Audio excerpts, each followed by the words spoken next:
Okay. So, welcome everybody. Welcome everybody to the beginning of the future of money for African women. I'm so happy, elated that you have decided to spend your Sunday with me and a handful of my closest friends, including some of the highest level female CEOs working in finance in Nigeria today. You are all in for quite a treat. We have some of the most interesting and diverse leaders at the intersection of finance, fintech, wellness, and even arts and media. So we have a really eclectic and fascinating group of women who are all going to be discussing, what is our role in this new future of money? And when we say new future of money, what are we talking about? What does it mean? We know that there's a lot of buzzwords going around, right? We know that we hear like metaverse, NFT, Bitcoin. There's all of these words. All of these words are kind of the new words around the future of money, but nobody is explicitly saying that. And so it's really important that we as women get up to speed on the new vocabulary and that we figure out how we're going to take our place in this new future of money. So again, I'm thrilled that you have decided to take the first very important step in your journey to financial well-being by joining us here today. So our program, we are actually streaming live from Lagos, Nigeria today, where 100 amazing, astounding women will be sharing their knowledge with all of us. But before we start, we want to share a bit about who we are as a team, who we are collectively at Bixie, and most importantly, why we're all convening here today. So I'm going to kickstart today's program with a word from all of the participants who contributed to the organization of today's event, and then we will get started with the program. So stay tuned. It'll just be another 15 minutes before we get started. I'm so excited to talk about the future of money for African women with all of you today. See you soon.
everybody.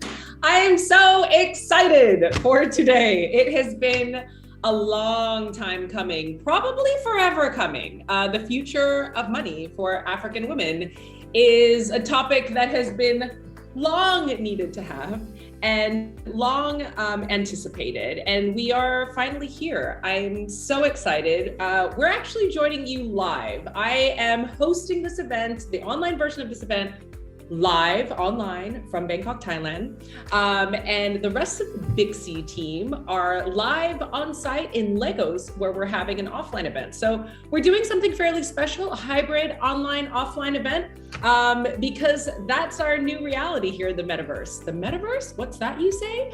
Well, we'll learn all about that and much, much more in today's discussion on the future of money for African women. Why? Because money looks very different in the future. And for whether we like it or not, the future is now. So we've got to get equipped, we've got to get knowledgeable, we've got to get skilled up, and we've got to get involved.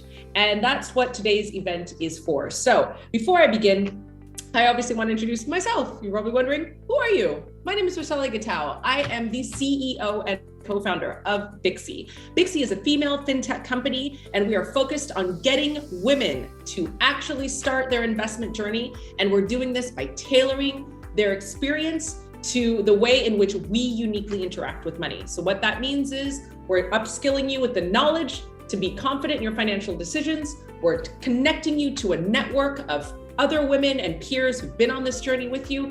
And most importantly, we're providing you with the tools necessary to do something about it today.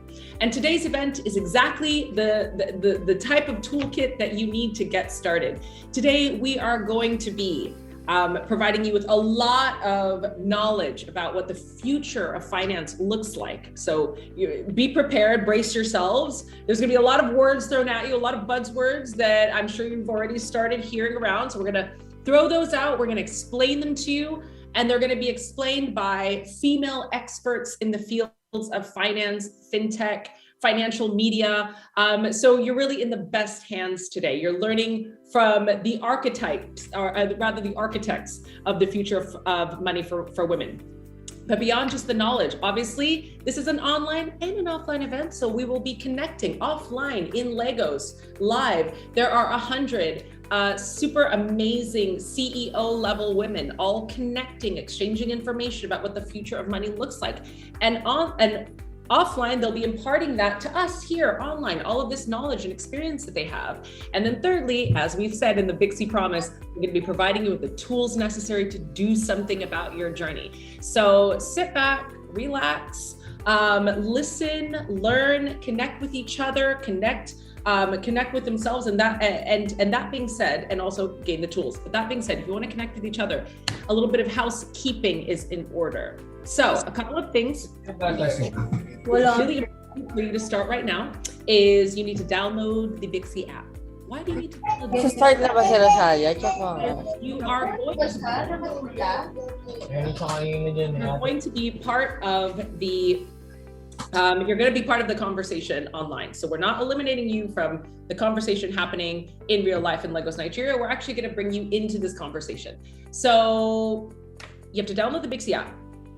After you've downloaded the BIXI app, I need you to go into the community, and then I need you to go to BIXI Live Events, and you're going to see a thread, and it's going to be called none other than the future of money for African women. You're going to follow that thread. Anytime you have a question, you're going to type the question there, and the live moderator speaking to the panelists today will ask those questions, so you can be involved in the discussion. And similarly, if you have any questions for Team BIXI, you have any questions for our co-partners, which are involved with our Tingo, the Smart Money Woman Media franchise, Exquisite Magazine franchise, the Eloy Awards, any of our Mumspring. If you have any questions for them, slide into our BIXI DMs on that thread, and we will answer those questions in real time. So that's exciting. And we have actual BIXI team members manning, or rather womening, all of these channels. So I want to introduce you to them as well. We have Tanya, we have Juliana, and we have Kath. These are all the BIXI ladies monitoring all of our discussions and chat forums, and they're really there to help you in your financial journey. So any questions pertaining to the moderators today, or any general questions you have about money, finance, put them inside of our app, and our Bixi ladies will attend to them at the soonest that they're able to do that. And actually in real time today, since we're all using this Sunday to woman the app ourselves. So that being said, other housekeeping, obviously, we're streaming this live on Facebook and also on YouTube. If you have any questions, we'll do our very best to answer the questions that you're going to put in those channels, but the most efficient way to get to us today is to download the Bixi app. There is a link. There is a link that will be provided by the Bixi ladies down below. You can go to your App Store, Google Play Store, type in My Bixi, download the Bixi app. And then tag us inside of the thread. And just conveniently right now, you can just go ahead and download the Bixi app by clicking on those QR codes. So I'm going to give you a second to do that so you can be involved in the conversation. And then I'm going to touch base with my colleagues in Legos and check in with them. And as soon as they're ready, we're going to go live with our event. Have you had a chance to download the Bixi app? Have you had a chance? Have you had a chance? Have you had a chance yet? Look what I have here. That's a Bixi pop socket. And we have a lot more Bixi merch in addition to Bitcoin that we plan on dropping today. So if I were you, I would stay tuned. We're going to be having a break in an hour and a half. We're gonna play a couple of trivia games. Spoiler, they're going to involve the information that our esteemed panelists are gonna share with us today. So listen, stay tuned, pay attention. It's really important that you get this information about the future of finance. At the break, I'll be hosting a couple of games. I'll be asking some questions. We'll be giving away Bixi merch. So we have some fantastic new tote bags. We have this awesome dry fit shirt, which I actually train running using. We're going to be giving away that and much, much more, in addition to Bitcoin drops if you answer the questions correctly. So stay tuned for that. Download the Bixi app and you can be part of those games during our break in an hour and a half. So that being said, we're going to give our colleagues in Legos just a little bit more time to get themselves prepared. If you have any questions, put them inside of the go to community on our app, then go to Bixi Live Events, then look for the Breaking the Bias, the Future of Money for African Women. It's the title of this event. And drop us any comments, questions, anything you want to say about this event, drop it there. And I will be directly channeled to those questions and answer them in real time. So let's get back to learning a bit more about our event, learning a bit more about Bixi, the application, and I'll see you shortly so that we can kickstart the live event.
Hi, everyone. Classic mistake.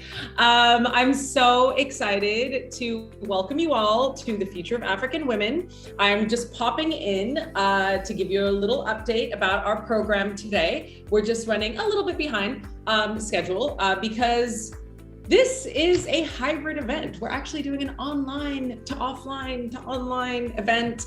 And so the online event is obviously happening here. My name is Rosalia. I'm the CEO of Bixi. I am your host in the metaverse tonight, joining you live from Bangkok. My colleagues, other members of the Bixi team, are actually joining live at a live event with over 100 amazing women in Lagos, Nigeria. So we're just waiting for all of these amazing women to convene, take photos, do everything they have to do before commencing what promises to be phenomenally interesting, thought-provoking, and landmark event for women. We'll be discussing what is money in this new future, what is it made out of, and how do we get some of it? So stay tuned. We are going to kick off to an astounding program being managed and led by all of significantly experienced senior female CEOs in Nigeria. So before we kick that off, though, it's really important for the duration of this event, because this is an online to offline to online hybrid. This is our new normal, right? We want you all in the metaverse to be as involved in what's happening on the ground as possible. So what you need to do then is download the Bixi app. You're going to see a QR code pop up next to my head in a couple. There we go. Perfect. There they are. Oh, There we go. So download the Bixi app, take your phone, scan the QR code, download the Bixi app. Why? Because this is how you're going to be able to ask questions directly to the speakers. The speakers are all going to be moderated by Bixi ladies and our partners. They will be receiving in real time the questions that all of you all have online. So download the Bixi app. Then I need you to go into our community. So it's a community of women from all around the world, similarly keen on reaching financial freedom. You go to community, you go into the group, you join the group live events, Bixi live events. And there you will see this event, Breaking the Bias, the Future of Money for African Women. And of course, beyond this event, we have myriad events. We have an event every Thursday, in fact. So you can always feel free after you participate in this event to join all of our future events. And at these events, we invite senior female experts to not only impart their knowledge and to provide an opportunity to network with them, but most importantly, to provide you with the tools and skill sets necessary to begin your investment journey, financial journey today. So download the Bixi app right next to me. I'll give you 5 seconds. It takes like 5 seconds to do QR. Okay, 5, 4, 3, 2, 1. You've done it. Now, do all the login stuff. Just as an FYI, the login stuff, the reason we choose phone numbers instead of social logins is because we want this to be as secure a process as possible. So bear with us. Go to your OTP, download, then go to community, Bixi live events, Breaking the Bias, Future of Money for African Women. And once you're in, you can not only ask questions, you can then participate in the games that we're doing during the break that I will be hosting. And these games are opportunities not only to win amazing Bixi merch like this pop socket and this amazing t-shirt that I just ran with today, but Bitcoin. We're actually doing Bitcoin drops. We do this a lot at Chez Bixi. Why? Because we think it's really important that women start understanding how to work with, with cryptocurrency. So the first step is obviously if people are like, yeah, I want to win Bitcoin, then it's like, well, how are you going to receive it? Look at that. Your first step in the journey has begun. Now you have to go download a wallet. Fantastic. Then you have to figure out how to receive it. Then you have to figure out how to spend it. So it's really like we do this so that you get kickstarted on your financial journey, to strengthen you up, to knowledge you up, to network you up, to tool you up, so that, you can do whatever you want for the rest of your life, right? That's the whole point of financial freedom, really. It's not about time. For us, time is wealth. It's not about just collecting dollars and cents, or in this case, Naira in a bank. It's about having the time to live the life that you want to live. So kickstart your own financial freedom journey today. Download the Bixi app. Boom. Join the community. Answer questions for our panelists. And I will join you very soon as we kick off our event. So download the Bixi app. Register. Perfect. I'll see you shortly to kickstart our program.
everybody. I'm so excited. We are going to start in 2 minutes. So before we start, for those of you who just joined, my name is Rosalie Gitao. I am the CEO of Bixi, the financial home for women. At Bixi, we are building a platform to trigger women towards investment. Why? Because 99% of women around the world don't invest. And if you're tuning in, you're probably one of them. I was one of them until not recently. So I know all about the pain points. I know all about the struggle. And I'm here to not only share my experience, but that of experts. So in order to welcome to today's event, Breaking the Bias, the Future of Money for African Women. We are thrilled to invite some super senior CEO bad ladies overall to walk us through what the future of finance looks like. What are these words that people keep throwing out? What is this cryptocurrency, digital currency, NFTs?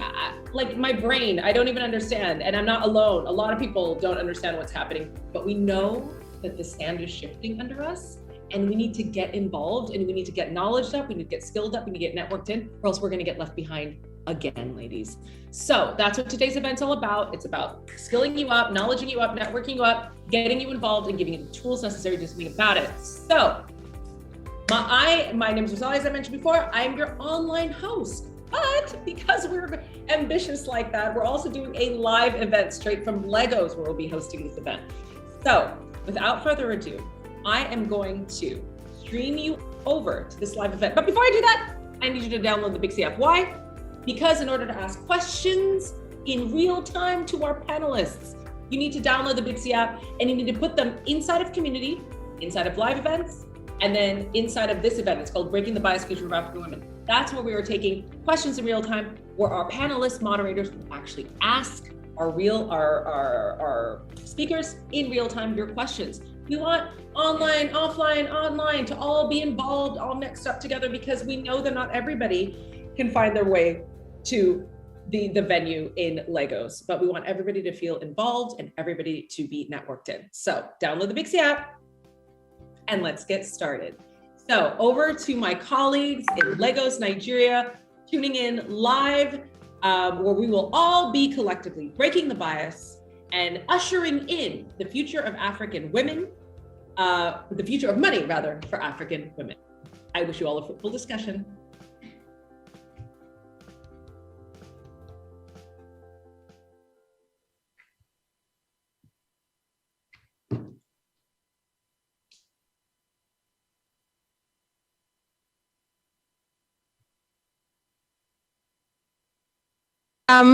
Bangkok 2 days ago. So the time difference and all, but yeah, it's so nice to be here. It's my first time in Nigeria. I'm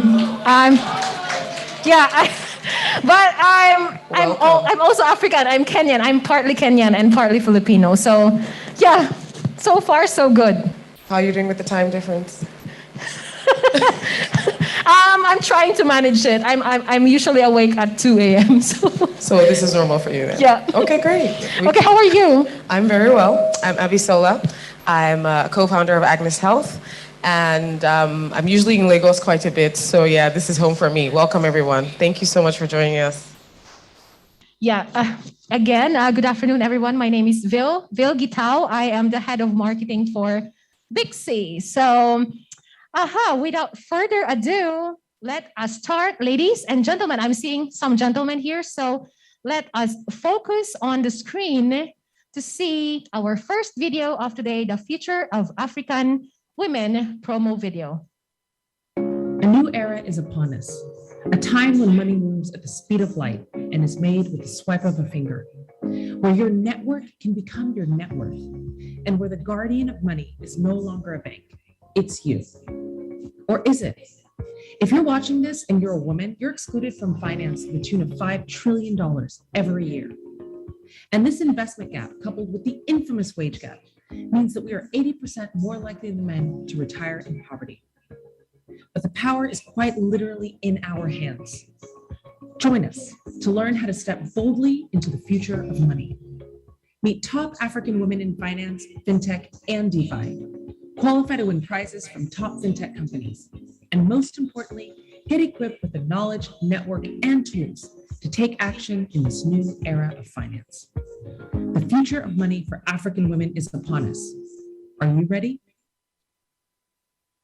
All right. I like that feedback. Everybody said they're ready. Right, we're like, yeah, of course. Yes. I think one of the things that really stuck out to me in that video is when she said 80% of women end up in poverty, with the mothers, with the grandmothers, with the aunties, and that's unfortunate. So that needs to change. So I'm glad that you're all here today. And this would have not been possible without the help of our sponsors and partners. So like to take a moment to say thank you to all of our sponsors for making this happen today. Tingo, Smart Money Africa, Mom Spring, Eloy Foundation, and the Dozie Mobuosi Foundation. I hope I said that well. And of course, Big C for bringing us all together and making this happen today. Thank you. A round of applause for the partners, please. Thank you. Thank you, Abisola. So just a few housekeeping rules. So number one, I'm sure a lot of us here, we're all very dressed up right now and we want to take photos. And please, if you take photos and post it on your socials, please use the hashtag BigCLadies. So hashtag BigCLadies when you're posting. And we have speakers in the house. So when you go up the stage later when you're called, please use the seat on the right, on my left right now. So sorry, I got confused in there. So yeah, and ladies in the audience, if you have any questions, you may use the BigC app. I think everyone has downloaded the BigC app right now. So you can go to community and go to the live events, and there you can see you can post your questions rather. So, and there was one issue later, she cannot download the app. Please write your questions in a piece of paper, and maybe you can leave your contact info like email or number, and we can get back to you. All right. So thank you so much. And without further ado, I'd like to introduce to you our first speaker. Okay, so our first speaker is a tech executive, attorney, author, and humanitarian.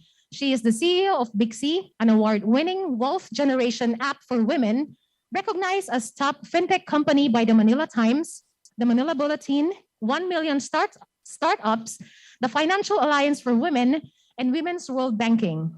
She has over 15 years of international private and public experience in Asia, Africa, and the Middle East, and the Americas with the United Nations, Alibaba, Sherman and Sterling, and the governments of the USA, Liberia, and Sierra Leone. She is a PEN Award nominee and the co-founder of the Humanitarian Women's Network. She is a United Nations University and Brookings Institution scholar and holds an MSc from the London School of Economics and JD from the New York University School of Law. She is based in Bangkok, where she lives with her husband and daughter, and hails from the Philippines and Kenya by way of California. And she happens to be my sister as well. So ladies and gentlemen, let's all welcome live via video from Bangkok, Thailand, the BigC CEO, Rosalia Gitao. Hello, everyone, and thank you so much for the opportunity to speak with all of you today. I sincerely wish I was able to do this in person, but I am having a rather specific female situation. I'm a new mother to a newborn daughter who depends on me as her sole food source, making travel a bit difficult in the midst of a pandemic, moreover. I'm sure some of my fellow female founders can relate. The truth is, women all over the world are having very specific experiences with the world around us. Why? Because the world wasn't created for us nor by us. I had to learn this the hard way. I was born to a Kenyan father and a Filipina mother who left their respective countries to pursue the American dream. They worked hard, but crisis soon found them when my mother was diagnosed with cancer at 36 years old, terminal cancer. 3 daughters, 1 income. This was going to be virtually impossible. And what of our futures? The futures my mother had traveled so far to realize for us. Impossible situations, another specifically female experience. And naturally, there was nothing in place to help my mother navigate her own impossible situation. There's no safety net, there's no backup plan, just her network. So my mother did what women all over the world do when we're faced with crisis. She leaned on her female network to survive. And it was thanks to one investment tip from a female friend that she made that she was able to take one critical investment decision that would entirely transform the trajectory of my life and subsequently empower me to pursue my studies, including a master's in economics and a Juris Doctorate in law.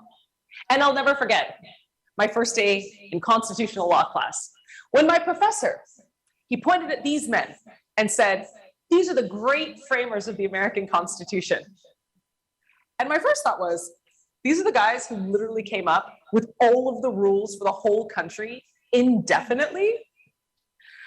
And then I looked around the world, working in over 25 countries with the United Nations for over a decade, including right here in Nigeria, and the same thing. Men sitting around a table, devising the rules for how society was going to function. Wait, so you're saying quite literally the rules of the world were not created by us nor for us? Indeed, it's not just our suspicion, it is a fact. In rooms all over the world today, rules, laws, policies are being written without women at the table, without women's interests being heard, and this is no more evident than in the financial industry. As an attorney working on financial regulations, I saw this firsthand. The world of money, it is convoluted and confusing, and that's totally done on purpose. Like, what even is finance at the end of the day? We know what law is, we know what medicine is, but do we really understand what finance is? This obfuscation is purposeful, and it's intended as a barrier to entry that has managed to keep women almost universally out of finance. Globally, fewer than 1% of us invest in capital markets. And when you couple this investment gap with the infamous wage gap, we are 80% more likely than men to retire in poverty. Poverty.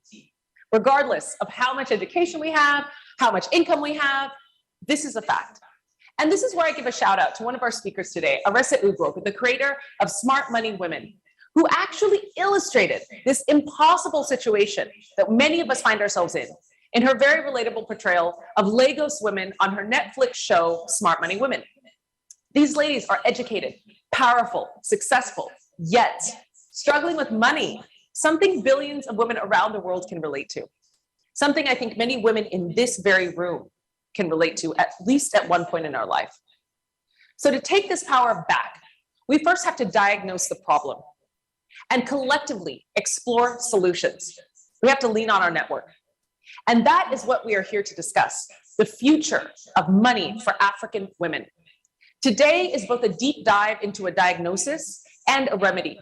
We're going to explore today where we are in the conversations around money, happening all around us, all over the world, and where we are not. And most importantly, how we can ensure that we have a seat at the table this time around, especially as the rules for the new world of finance are being written, notably in Web3 and this metaverse that we keep hearing about. I want to commend every woman in this room for the work that you do every day to ensure we have a seat at the table. And to thank our illustrious speakers, all amazing female leaders in finance in Africa, for pioneering the way for all of us, boldly, into the future of money for African women. Thank you so much for your time, and I wish you all a fruitful discussion.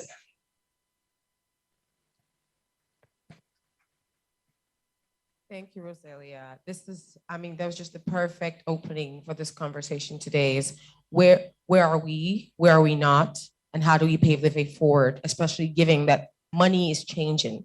What is money is changing. What we defined as money 10 years ago is very different from what money will be in the next decade. And how do we make sure that as women, we're not taking the backseat on this, that we're involved in this, and will we change that metric from being 1% of the investments in the world to maybe being like half of it, because we are half of the population of the world. So thank you very much. And now I'd like to welcome, okay, great. So now we're gonna watch a video about Bixie so that we can get a sense of who Bixie is and what Bixie is.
So if you haven't downloaded the app yet, I hope you just did.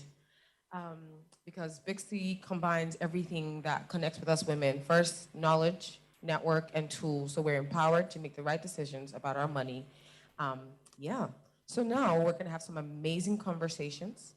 And first, the style is gonna be fireside chat so that it's very intimate and we can all follow the conversation. So first, I'm going to introduce Allison Nam, who's the Bixie head of investments. Allison was an ex-investment banker who transitioned from capital markets to multidisciplinary investment in the public and private markets. She has seen many highs and lows through multiple financial crises, especially the transition in the last decade from traditional asset class to the metaverse. Personally, been investing in diversified asset classes for over 2 decades as risk management to drive balanced returns. She's currently the head of investments for Bixie in acquiring financial and investment institutions to join the platform in offering products and services that can help women in Asia and Africa to grow their money to achieve financial freedom within the target timeline. Please join me in welcoming Allison Nam.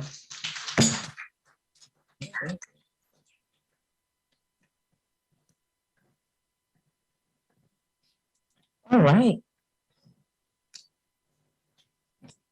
Welcome, Allison. Thank you, Abisola. Yes. And it's such a pleasure to see all of you. I flew all the way from Singapore, so 26 hours of flight to come to Nigeria. Oh, wow. First time in this part of the world, very excited to meet all of you. Welcome, and thank you for making your way down. So tell us a little bit about yourself and how you've seen money change. So a quick introduction, I'm Allison Nam. I am a mother. Okay, okay.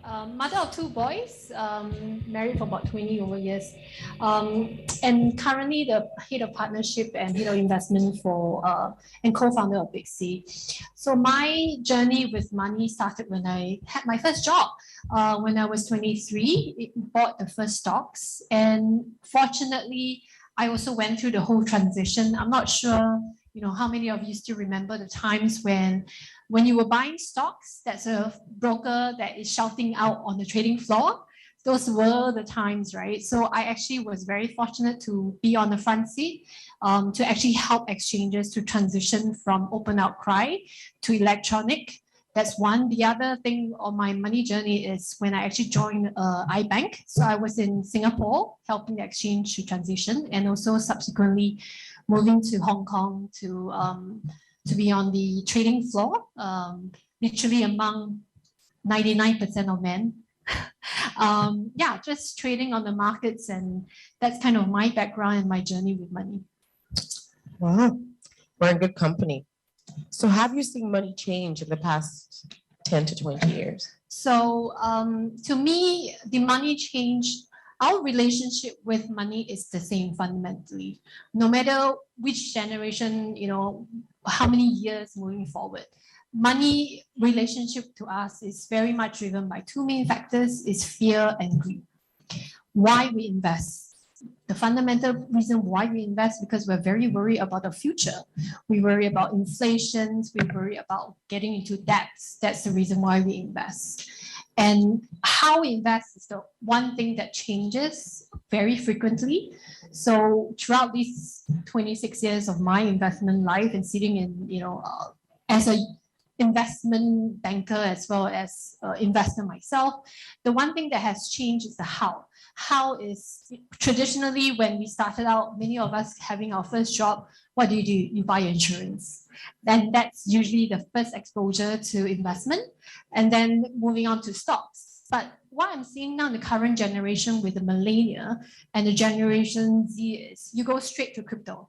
You go straight to metaverse, and that's the one thing that changed. It's because this generation gets access into technology. What is the thing that drives change? Is technology. So personally, I've seen big changes driven mainly by technology, and this will be the next driver of change as well. Great. So what do you, beyond technology, or how do you think technology influences what money is going to look like in the next 5 to 10 years? The other driver that I feel like the money will look very differently is women are stepping up to look at investing in a very serious way. Very interestingly, I used to work for a family office, and the women in the family office are actually stepping up, and they are actually holding on to a lot more wealth than men does. A very typical story, right? So my friend's auntie, the baby boomers generation, the wealth is actually changing hands now from the what used to be the baby boomers to the female households. And that's what I've seen as a very major change. Women getting more wealthy and being more aware of investing. The other elements of change is millennials. So now you basically can just open up a trading account with a few clicks of a button. So that's also the big change of money, where accessibility to investing is definitely much easier. Great. So it's getting easier to invest. If you could impart one piece of advice to the women in this room, what would it be? I would give one very important piece of advice. Start now, and don't believe in what people say that you need to have enough in order to start investing. To me, it's not true. There's a power of dollar cost averaging. You start with $10 a day or $10 a month. And the beauty of investing is compounding interest. The moment you start, you compound 1% a month, times 12 months, times 20, 30 years. Your $10 can grow to be a very powerful tool down the road. So even with a very small amount, right? Allowance from your school, you can start to invest. But somehow or another, you need to start early, because the biggest power of investing is to start early and with small amounts.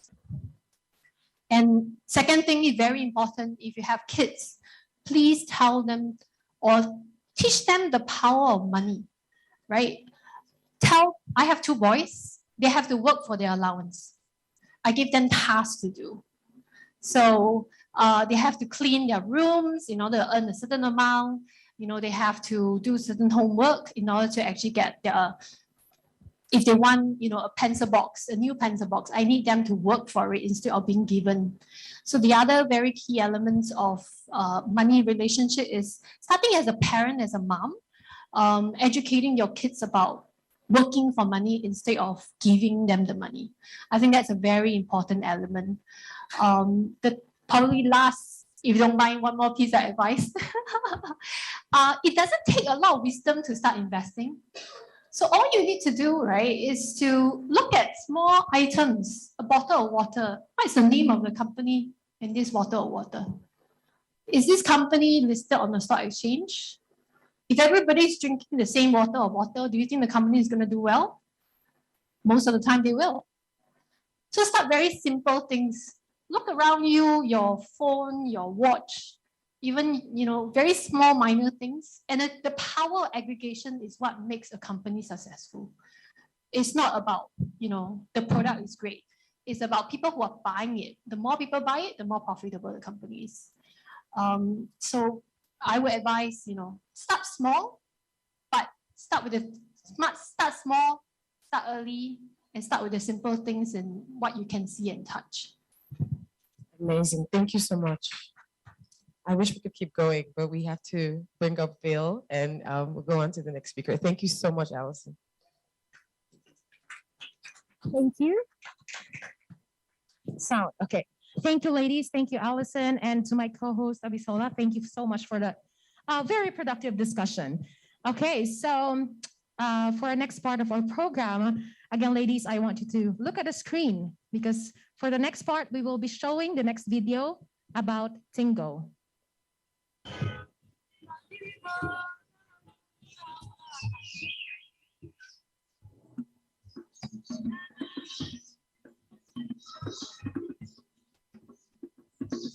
Serving African farmers in the last 7 years, prospering African farmers in the last 7 years. Our mission is to end the poverty premium in Africa through technology. Visit us at www.tingogroup.com. Okay, thank you. So as we introduced Tingo's video, allow me to introduce our next speaker. Perfect. So our next speaker is a graduate of philosophy from the Ekiti State University, Ekiti State, Nigeria. She has her master's degree in industrial and labor relations from the University of Lagos, Nigeria. She is also a member of the Association of Elite Human Resource Professionals and has a training in human resource management as well. She is very passionate about empowering and developing the African woman in her little way. Ladies and gentlemen, let's all welcome to the stage Ms. Busayo Ayanimo, the head of human resources for Tingo Mobile.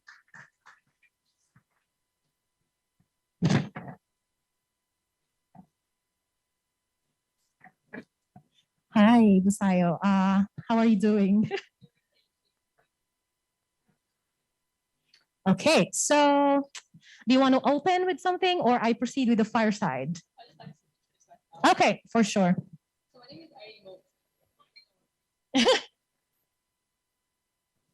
Okay, I think it's okay now. Okay. All right. So hello everyone. I want to appreciate every woman here and those joining online. I also want to appreciate Big C for putting this amazing event together. My name is Ayanimo Busayo. I work with Tingo Mobile. Tingo Mobile is an agri-tech company. We have a platform called Omasa, where we use to solve agricultural issues all over Africa. We help farmers to connect with their end users. We will also be launching a mobile app very soon to solve financial issues all over Africa. All right, so I also head the Human Resource Department in Tingo Mobile. Thank you. All right, that was a very nice introduction. Thank you, Ayanimo. Busayo, rather. So in your opinion, what are the careers of the future for African women, particularly in fintech?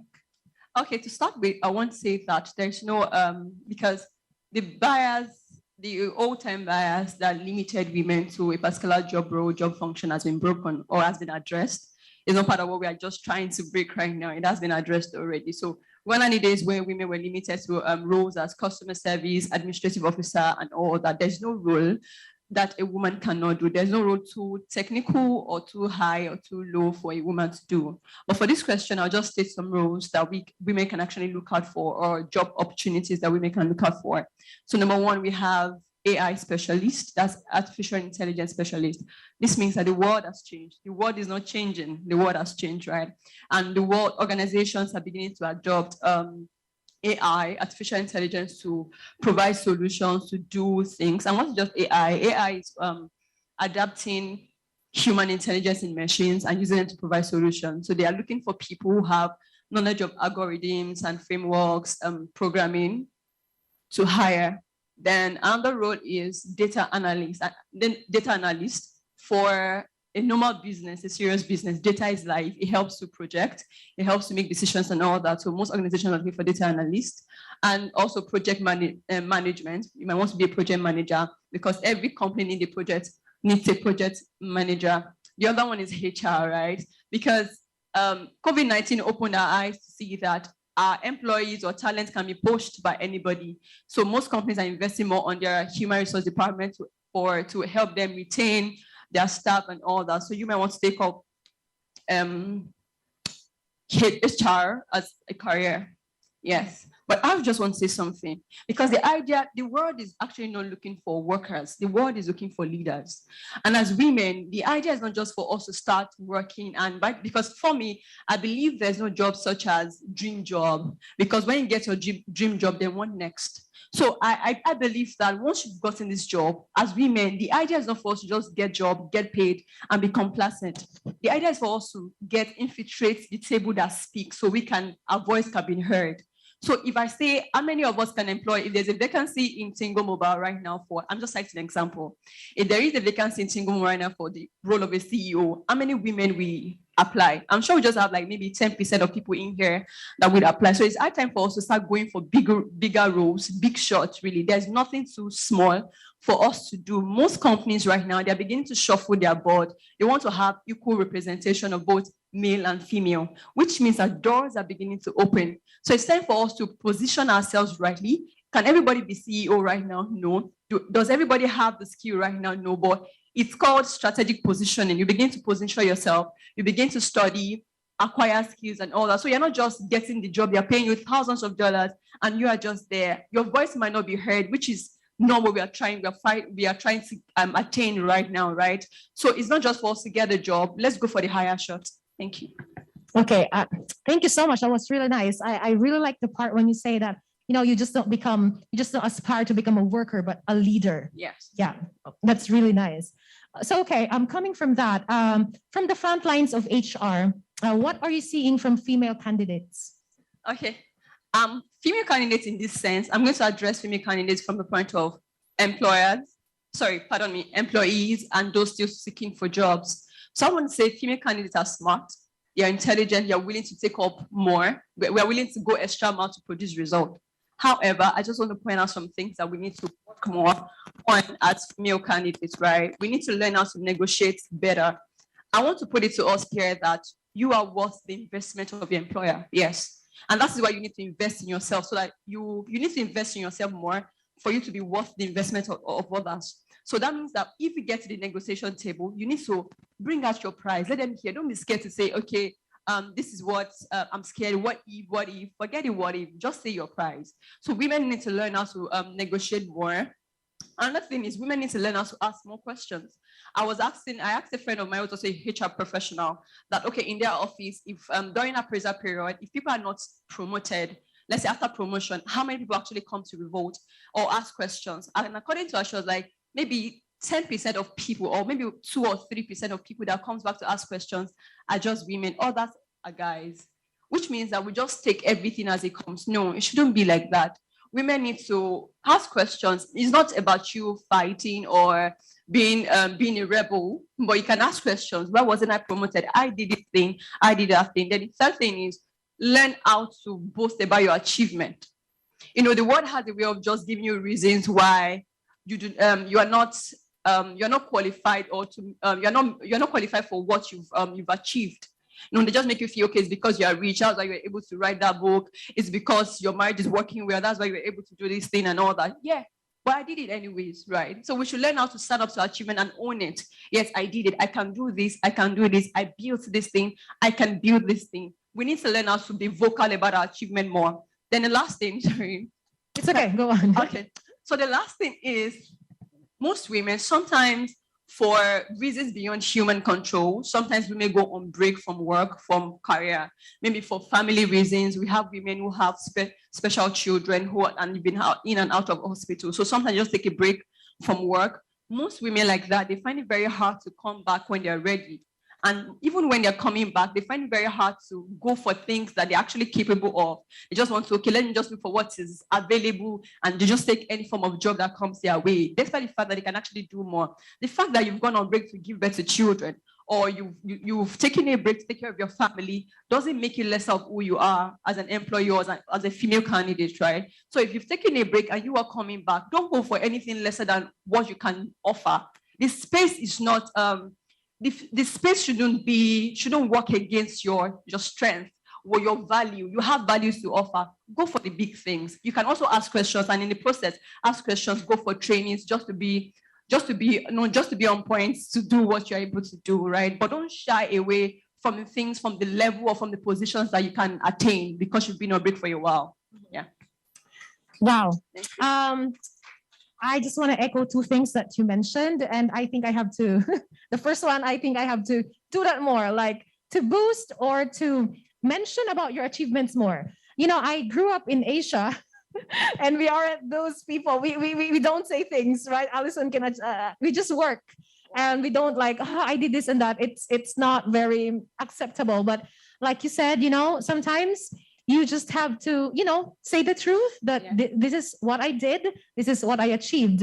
And the second one, I like the part when you said that, like, don't let the space, the break, the mental break or the personal break that you took work against your strength, because, Yes. your value is still there. Yes. Your position is, that's really very nice. So yeah, to the last question in my list here.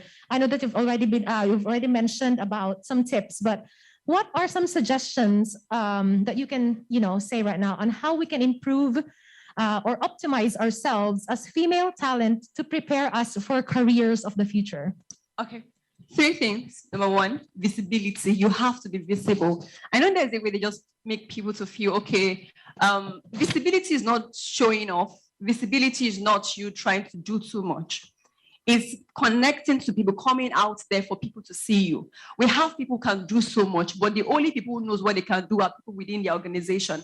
So how would people know what you can do, what you can offer if you're not visible? How can you be visible? Go for seminars, join professional bodies in your field, in your industry.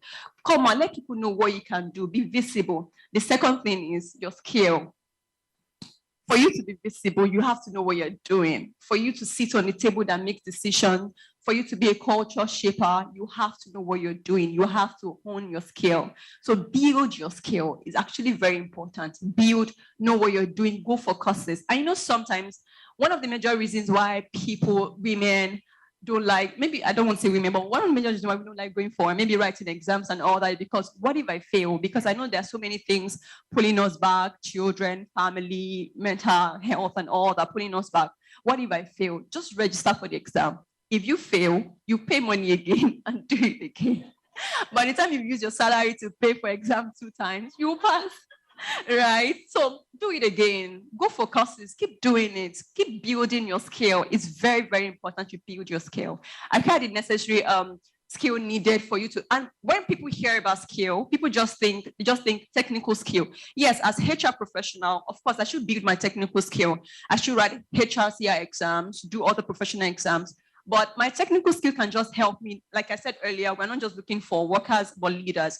My technical skill can just help me navigate to a particular point. But to get to a point, your soft skills will be needed as leaders. So you need to build your, you need to be able to negotiate, emotional intelligence. You need to learn how to make decisions, communication skills. Those are soft skills. So as you're building your technical skill, ensure you build your soft skill also. Then the third thing is, be willing to teach, sometimes we want to know everything in the world before we can pass on to another person. Someone can learn from you from the point that you are right now. I don't think I want to get to a point whereby I will know everything in my field because I want to keep growing, right? So the point that I am right now, I want to pass it on to someone. Then that person will pass it on to someone. That's how we grow and we make impact on earth. Yeah. Thank you. Thank you so much. Wow. Oh, yes. Thank you. The first part you said, be visible. Yes. I'll remember that. I'll remember that. I hope we could go on. I really like how you delivered the answers to the questions. It gives me like some sort of confidence, and I hope that it also like planted some seed of confidence to our ladies here. So again, thank you so much, Basayo, for encouraging and empowering everyone in the house tonight. Thank you. Yeah, thank you so much. Thank you so much, Basayo and Bill. Thank you. So now we're going to, speaking of the future, we're going to now talk about the future for African women in the metaverse, risks and opportunities. And today we're going to have Nkem Dilim-Bego, CEO of FutureSoft. Nkem Dilim is recognized as an Obama Africa leader, Forbes top 10 female tech founders in Africa, Global Digital Women's top 10 most inspiring women in Africa, Lionesses of Africa top 100 women, and Ventures Africa 42 most innovative Africans. She serves on the board of Stanbic IBTC Holdings PLC, as well as the board of the Society for Corporate Governance in Nigeria, where she chairs the Digital and Innovation Committee. She also serves in the leadership of the NESG Digital Economy Thematic Group, is a member of the Nigerian National IT Software Committee and the Nigerian Electronic Voting Think Tank, where she actively contributes to the advancement of digitalization and shaping policy to support its inclusive delivery. Welcome, Nkem. Thank you so much. Okay, I'm really excited about this conversation. Me too. Because we're going to be talking about the metaverse. So, what is the metaverse and how do we get there? Okay, so a lot of people think the metaverse is a location or a destination, but it really isn't, right? And there are sort of a lot of different definitions out there about the metaverse, and everybody sort of talks about it in a different way to suit their own, sort of purposes. But I think for me, the two best definitions that I've heard so far define the metaverse. So the first definition is the metaverse is a cyberspace where we integrate augmented, virtual, and extended reality into sort of our engagements with, whatever it is. The second definition is that the metaverse is a time, right? And I love this one because it says the metaverse is a time where our virtual lives become more important than our physical lives. And the metaverse is an evolution that has been happening over the last 20 years, right?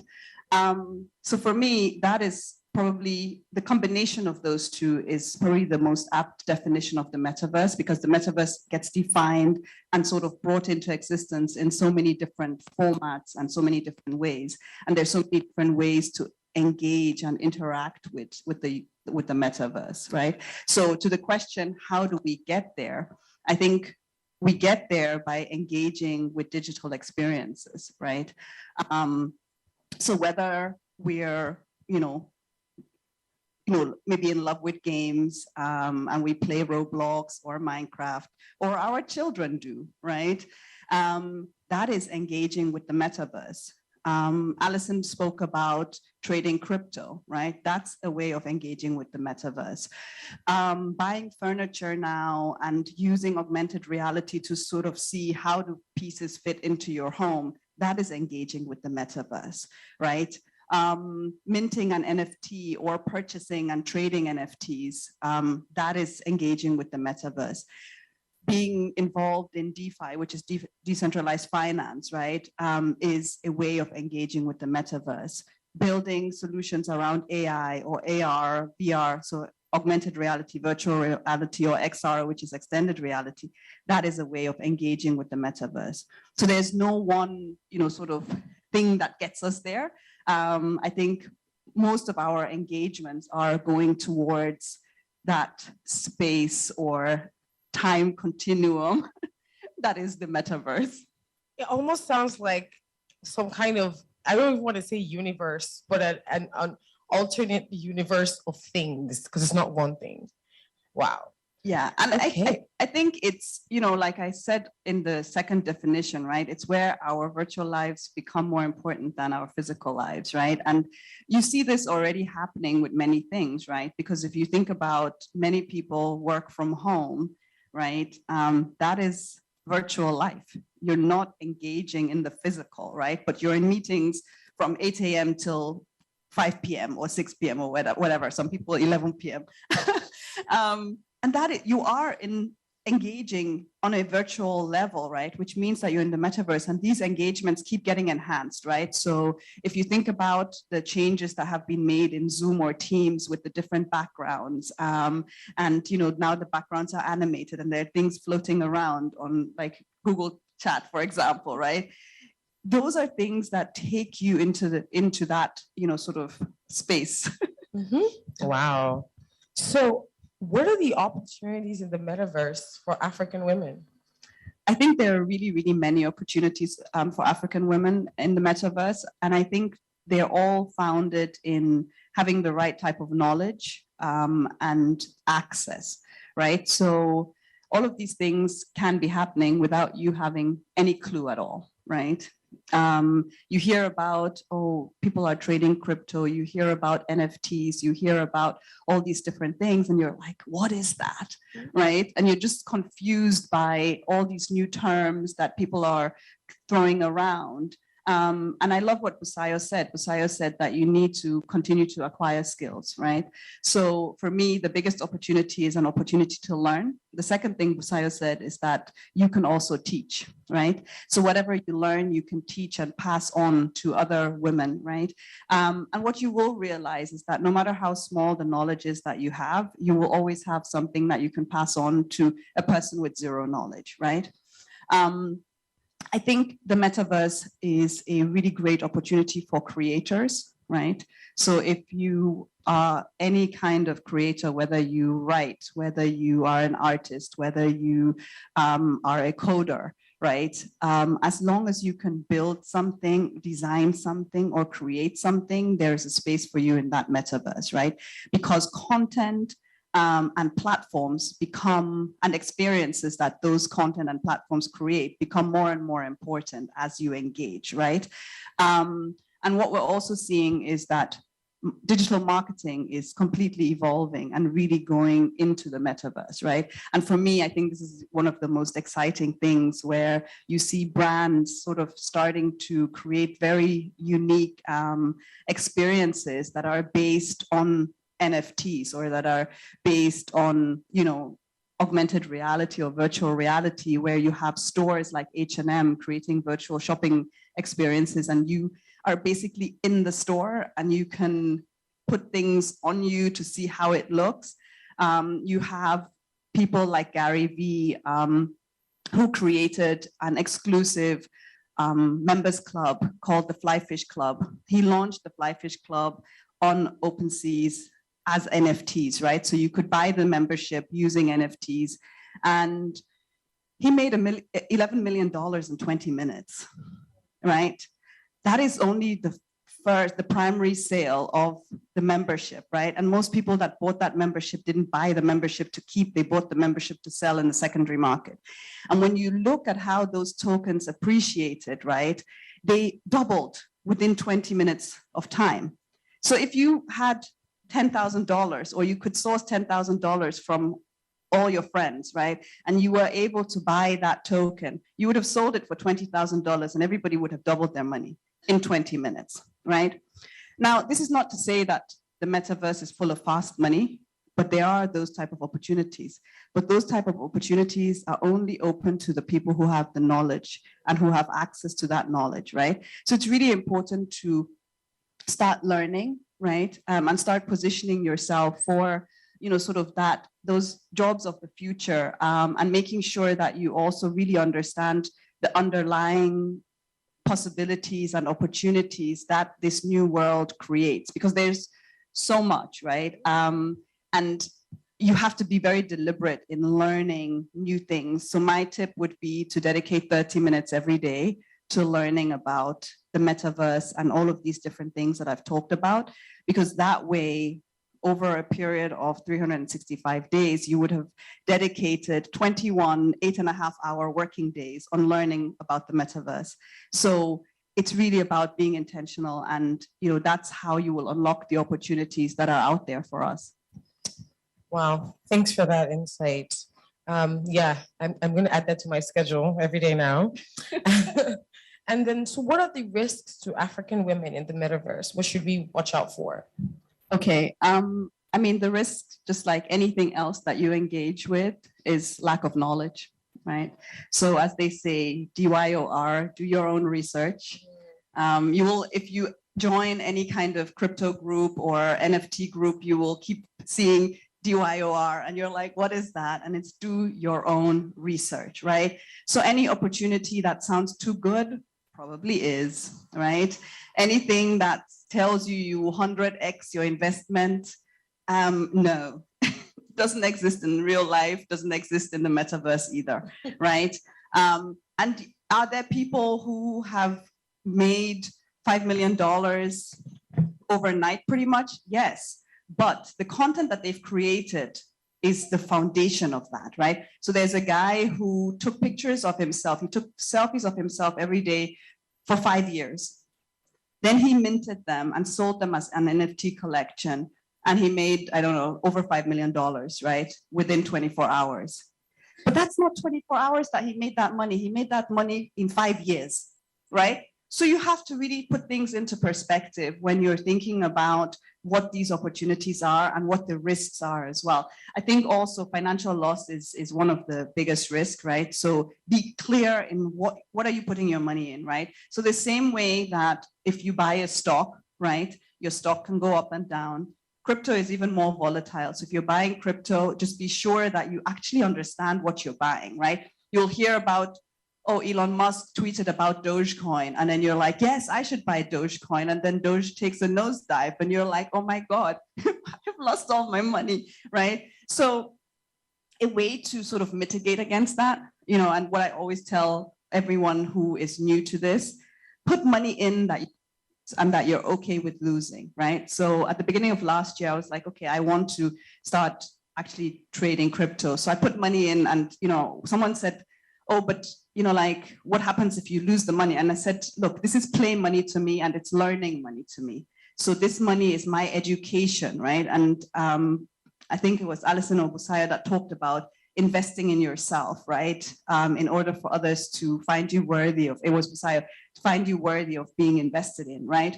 So you also have to take some risks, right? And obviously you can define what your risk appetite, it might be $10, it might be $100, it might be $1,000, whatever it is that, you know, if you lose everything, you're still okay. And you don't need it back immediately, just so that you can play around with it, right? And, you know, I swapped Bitcoin for Ethereum, and I bought Dogecoin, and, you know, I was there having hard palpitations because I didn't know what I was doing. Following Elon Musk and being like, okay, Nkem, this is clearly not for you, right? But I needed that experience in order for me to actually learn. And I didn't lose money on it because I just waited until I could make an exit with just a little bit of profit. But I knew that I cannot stay in there the way that other traders were doing and who were making massive amounts of profit. But it was just too much time commitment, too much, you know, hard palpitations, not for me, right? So you need to find what is it that actually works for you and what doesn't work for you.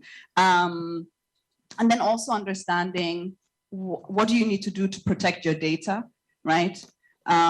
What can happen if you actually lose access to your crypto account, for example, right? So there are a lot of people who have lost access because there are, you know, specific security measures that are put in place. So, you know, you have like different codes that you have to remember or write down somewhere on a piece of paper, never digital, in order to access your account if you do lose your password, right? And that means that all your money could be gone. And there are people who've lost like, you know, millions of dollars like that. So there are those type of risks as well. And then obviously there's cybersecurity breaches as well, right? So in as much as, yes, there's a lot of security built in, there's a lot of, you know, sort of different layers of security, but there's still crypto networks, crypto apps that are getting hacked on a daily basis, right? So it's not foolproof. It was created by humans. It will be hacked by humans. It's just like any other technology, right? So I think just being aware of those type of issues and risks is really, really key. Wow. So it sounds like awareness, knowledge, and then being just really, just making sure you continue to invest in your knowledge. So that way you're always aware of what to do and what you can handle. I think that's a self-knowledge. So it's not just learning, you know, what's out there, but also knowing internally what you can handle and what to invest in as a result. Wow, this has been really insightful.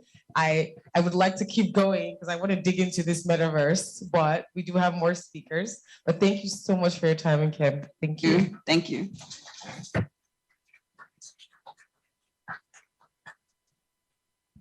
Again, thank you, ladies. Thank you, Nkem, and of course, Abisola. Okay, so let's proceed with the next part of our program. So allow me to introduce our next speaker. Our next speaker is a leader within the financial education space in Africa, with over a decade's worth of experience across management consulting, telecommunications, and value-added technology. She contributes her technical expertise and extensive experience to creating fintech products and helping SMEs raise funding in Africa. She is the founder and current CEO of 12, a digital wealth management company that provides financial advisory services to millennials and Gen Zs through digital communities, gamified education, and fintech. Under her astute leadership, her digital investment community, the TGI Club, has grown to 2,000 plus strong community of investors resident across 38 African countries. TGI Club has also successfully mobilized more than $25 million worth in investment in the capital market and across multiple sectors such as agrofinance projects, logistics, real estate development, logistics, and consumer lending. Celebrated as one of the 100 most inspiring women in Africa by Leading Ladies Africa, she manages the financial literacy goals of the company, successfully training 100,000 plus millennials via online courses, free email courses, and conducting financial literacy campus tours in 6 of the biggest universities in Nigeria in pursuance of the overarching goal of sustainable economic impact in Africa. Ladies and gentlemen, let's all welcome to the stage the CEO of 12, Ms. Tomi Balogun. Okay, I will be joining Tomi for this part.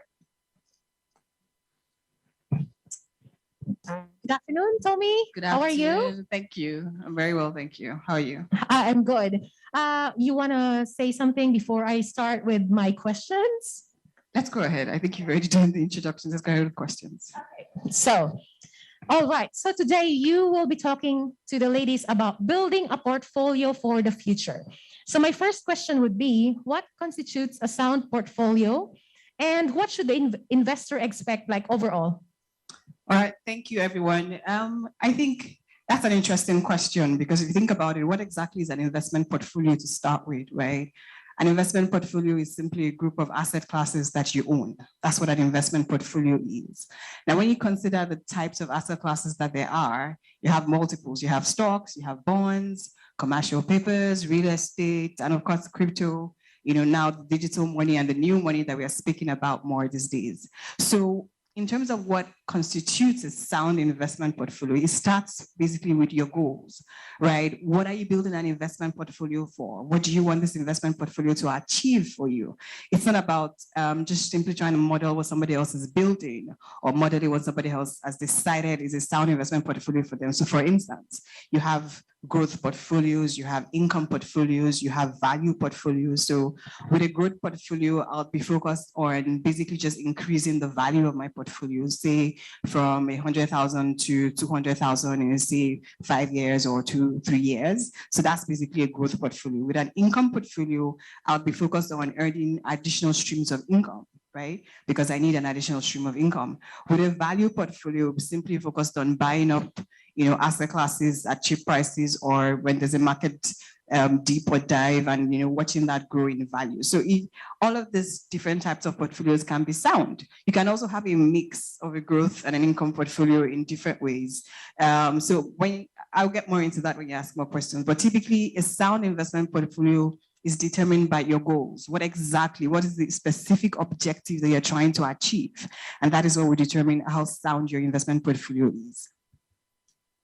Thank you. So what I was thinking when you were talking about it is one has to really clearly define their goals.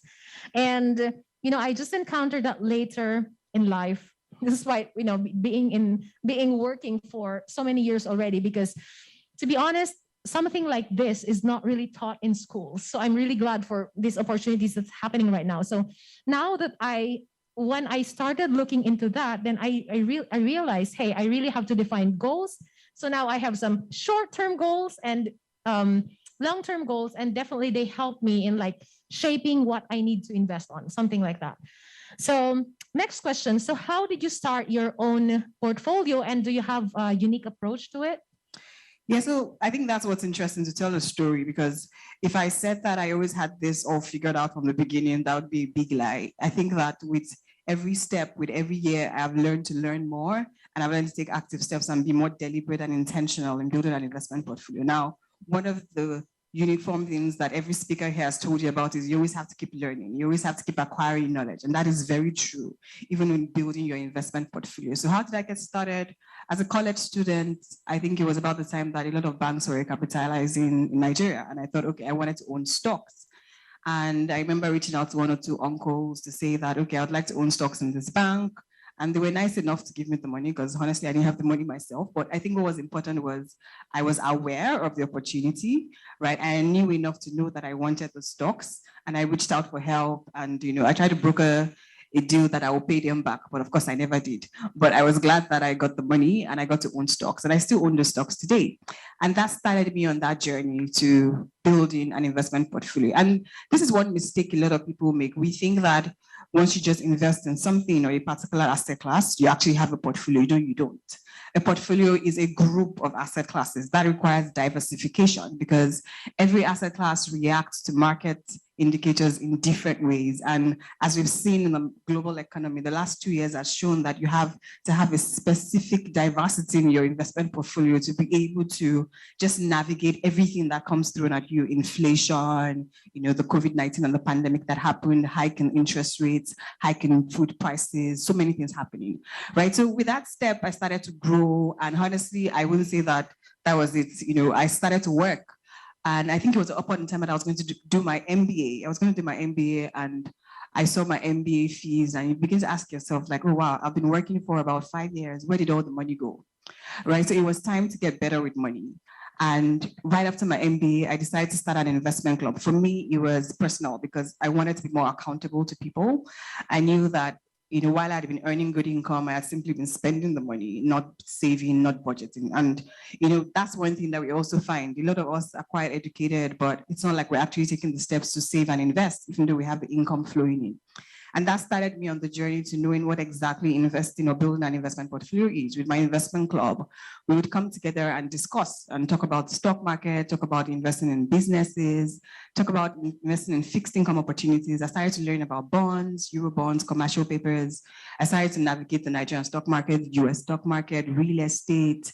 I mean, at the time we didn't have crypto, but we just started to learn about everything. And then we started to take steps to actually contribute money as a group because we thought that would give us access to more investment opportunities. And what was good was we're taking those steps together and we lost the money together. We did make money, we did lose money. So that started me on that journey. And where am I today? I have a portfolio of multiple asset classes. But one of the things I always also wanted to share is you cannot make investment decisions in isolation of what's happening in your local economy and your global economy, right? You always have to understand how things affect your investment decisions. So for instance, 2020 was a very interesting year for most people, all of us. We lived through the pandemic, right? And for me, even more interesting because I had a baby.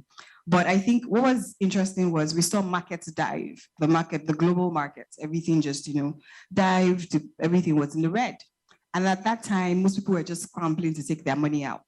But because I'd been studying, you live through some things just once in your lifetime, right? You hear about all these things. Warren Buffett says, when everybody else is greedy, you should be fearful. When everybody else is fearful, you should be greedy. When the market is down, that's when you should go into the market. But it's not easy to do those things. It's actually very scary to get into the market when everybody else is running away or the market is just very red. And at the time, I was speaking to a mentor of mine, and he was like, no, this is where you need to get into the market. I was like, okay, you need to come and teach us on masterclass. And we did the masterclass and he taught us, and we thought, okay, let's take positions in the market. I think it was about March 2020, we all took positions in the Nigerian stock market and in the US stock market as well. And by the end of the year, we had done 150% in returns in the Nigerian stock market, but this doesn't happen every time. It was just a great opportunity. And we were prepared for it. We had the knowledge, we had the access, and we took advantage of it, right? And that year, the Nigerian stock market was one of the best performing stock markets in the world, right? But it didn't happen again in 2021. It's not going to happen again in 2022. But that just shows you that building an investment portfolio requires active, awareness of what's going on in the economy, how it affects your decisions. You just have to be involved. While some people might favor being passive, I think you might be better off having a mix. Why? We're living in very volatile times. Inflation, that's the ongoing theme now. There's global inflation. In Nigeria, inflation is crazy, right? If you're not thinking about how to have a portfolio that is both passive and active, you would find that at whatever return you're getting, it's not even able to cover the hike in market prices that we're going to see every day. And then we have elections coming up. There's so many things that are going to happen. We have the devaluation of the Naira to also consider. So you really can't afford to just be passive. You have to have both a passive and active approach to build an investment portfolio. Thank you so much. Yeah, that's right. Sound. Sorry, my mic is losing its sound. So yeah, you were mentioning about, not just being passive, but also actively looking around, like the circumstances around you, like the economy, what is happening. Like you mentioned, there's even elections coming up, the value of the currency right now. So yeah, those are really like tips that I'm getting also. And it could also apply even outside Africa. So to proceed with my next question. So how should African women get started building their portfolio? And do you have any 3 steps that you can suggest to get them underway? Yeah. For me, the number one step is always the question, what do you want? I think a lot of times, a lot of people are not very clear on exactly what they want or what their goals are. If you ask everyone in the room now, what do you want? You probably just say more money, right? Who can tell me specifically how much they want or what they want the money for? Right? You always have to be very clear on what your goals and be very deliberate. What exactly do I want to have in terms of the value of my investment portfolio at the end of, say, 12 months, by the end of 2022? What do you want to have in terms of your goal? Now, what do you want that money to be used for?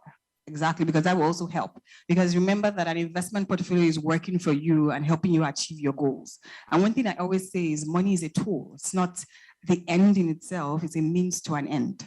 Right? It's not about just having money stacked up in the bank account or having a portfolio. As women, we want to live, right? You want to be able to do the things you want to do, send your kids to the best of schools, just live the life that kind of lifestyle that you want. And that's what money enables. That's what having an investment portfolio that works for you enables. So you have to be very clear what your goals are. Do you need an additional stream of income? Do you need a portfolio that would simply keep growing while you're fine with the current income you earn? Are you looking to have a portfolio that will provide income to help your family? Are you looking to know what exactly? Are you looking to hedge your portfolio against the risk of devaluation of the Naira? Are you looking to plan for college fees for your children? You have to be very clear on what your goals are. And the second step is you have to get started, right? Getting started is knowing some key factors. What is my risk appetite? What investment asset classes am I looking to get into? And you probably have to work with a financial advisor. I always advise that you work with someone who's can work with you in an advisory capacity, right? Because when you set your goals, you also have to know the asset classes that would work for you. Now, saying that you just want to build income in this doesn't mean that the next thing you go to is what's giving me the best return and you go into crypto. Crypto is very volatile. The same way you can go 1,000%, the same way you can lose everything in one day. So you need to know the asset classes that will work in that portfolio for you. What do you have the risk appetite to handle the volatility in different things? Because sometimes you might need to stick to what's just stable and what's good. And the final step would be, please believe in yourself. Stay accountable. If you can, belong to a community of women. I think more than ever before, you shouldn't do this alone. Find a community of people that you're working. A lot of us have social groups, social friends. Make them your money circle. Start talking about money. Set goals together. Think big together and break the mindset that women can make money. Okay, that's really nice. That's really nice. Thank you for reminding us to be in a community of women who have, like-minded goals. As you mentioned, I was really thinking because that's what BIXI is about. So when, like you saw in the video earlier, BIXI has knowledge, network, and tools. So you can actually input up to 5 goals inside the BIXI app. And what is very helpful, like for me personally, is that inside the app, there is a community.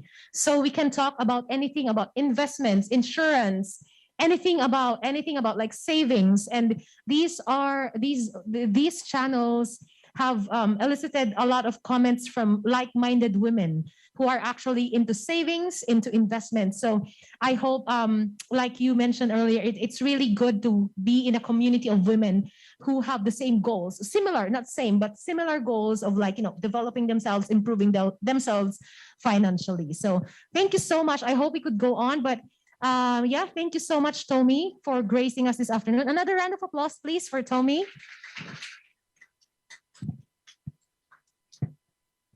Okay. All right. Yeah. So for the next part of our program, okay, so we had, I think, 3 or 4 ladies who have graced us with a lot of discussions this afternoon, right, Abisola? And we would like to take questions from the audience. So maybe if you have questions, just mention the lady who you think will best answer your question. But yeah, any question is welcome at this point. So everyone understood everything completely and has no further question? Okay, any questions? Don't be shy. Like Busayo was mentioning earlier, be visible. So this is the first step. So if you have questions or comments or like inputs, maybe you can share it with us. Okay, here, of course, two ladies. Thank you. Yes. Hi, good afternoon. Can you please stand up? Is it okay? Hi, Perfect. Adenike. I have a question for Tommy. I've been working for 6 years, and when you were talking, I was just asking myself, okay, Nike, how much have you saved? And the question I have is, how do you save or how do you invest when you don't earn enough? Like, what do you have to do to ensure that you're making the right decision, even with the little that you have? We're all aware that there's inflation and the economy is actually going through a nosedive. And I'm having to find myself slipping into, I don't know what to call it because of money. And that's the reason why I'm here. I'm like, okay, how do I get better? My husband said this to me because I was crying and I was like, what do I need to do? What do I need to like change? How do I pick up from here? Because it's just like I'm working and I'm not seeing it in the bank. Maybe I'm not making the right decision. So what do I need to do if like in this current reality? And I'm sure a lot of people like feel the same way. And yeah. Sorry.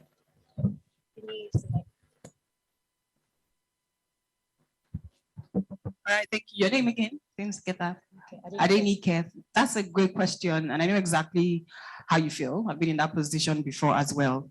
But I think that it has to be on a case-by-case basis. I don't want to give you generic answers, and that's because I need to know specifically what areas in terms of your income you're looking at, what exactly you're spending on expenses, if there's anything that is left for disposable income for you to invest. But one key thing that I want to also say here is you also have to think about earning more income. And I think that that's one thing that Busayo has said. I think that more than ever before, women need to position themselves to earn more income with their skills, with their knowledge. Investment is one way to earn additional stream of income. But if I think about myself, I started to blog. I think I was working 9 to 5 and I started to blog about what I knew about the time. And one day I just happened to blog about investment clubs and I realized that so many people wanted to learn about my investment club. That has led me down this journey from, having workshops, to having a book, to now running a community that is earning income for me. So I think that you have specific knowledge. I think it was Busayo that said, and income as well, that is something you can teach. There's this great online digital community as well. So I think that you have knowledge, you have skills, you have to get some area of certification, but don't ever think that you always have to think about cutting expenses alone. Also think about how you can earn additional income. Now, in terms of making disposable income available to invest, that would have to be specific because I don't want to give anything generic in terms of my advice. All right, thank you, ladies. There was one more. Yeah. Okay. Thanks so much. Hello, everyone. My name is Oluwakemi Famous. I am a Compare TV presenter and I work as a study abroad consultant with Keele University International College. My question now is to the pretty HR lady sitting there. Yeah, so you said something about visibility and owning your achievements, talk about what you do. While you were speaking, I tried to bring it home. So I can actually be visible when, I go out, do gigs, compare events, and I say, oh yeah, I've compared, the Oni of Ife's events before, I can go to different places and talk about that. However, when you bring it to work, especially when you have a line manager, a supervisor who also has like a supervisor who also has like a manager, and there is like an organizational chart where your line manager basically oversees what you do and then takes the report to another line manager who takes the report to another line manager.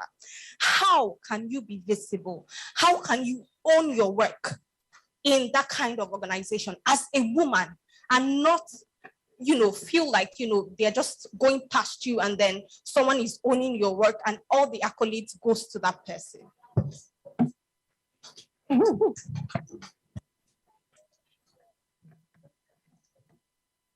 Yes, oh, thank you for that question. So I know that in most organizations we have office politics and we have stages or things that can, prevent especially people on the maybe not too low or a lower level from rising or being visible. But one thing I want to say is wisdom is profitable to direct, right? You use wisdom. You cannot fight it out, right? You can't fight it out. But what I would say is you will still have idea, you have any opportunity you have to bring out yourself. Sometimes you meet maybe not your line manager, but someone that is higher than your line manager, even in the elevator, and it's asking you, how are you? How are you? The question is not, the response to that how are you is not fine. You're saying, I'm very well, but right now I'm actually working on something with my manager, and this is this and this is that. It's not about, you're not talking too much. It's strategic positioning, right? You're being visible. So any opportunity, you have to look out for, because I really don't know how your company works or the structure, but you have to look for opportunities to sell yourself. You have to look for, it might even be when you guys have team bonding. I'm trying to have it like eye contact. Okay. It might even mean when you guys have team bonding and you just have the opportunity to just do something or just say something. You mention what you've done, right? Look for avenue, be on the edge. You are not being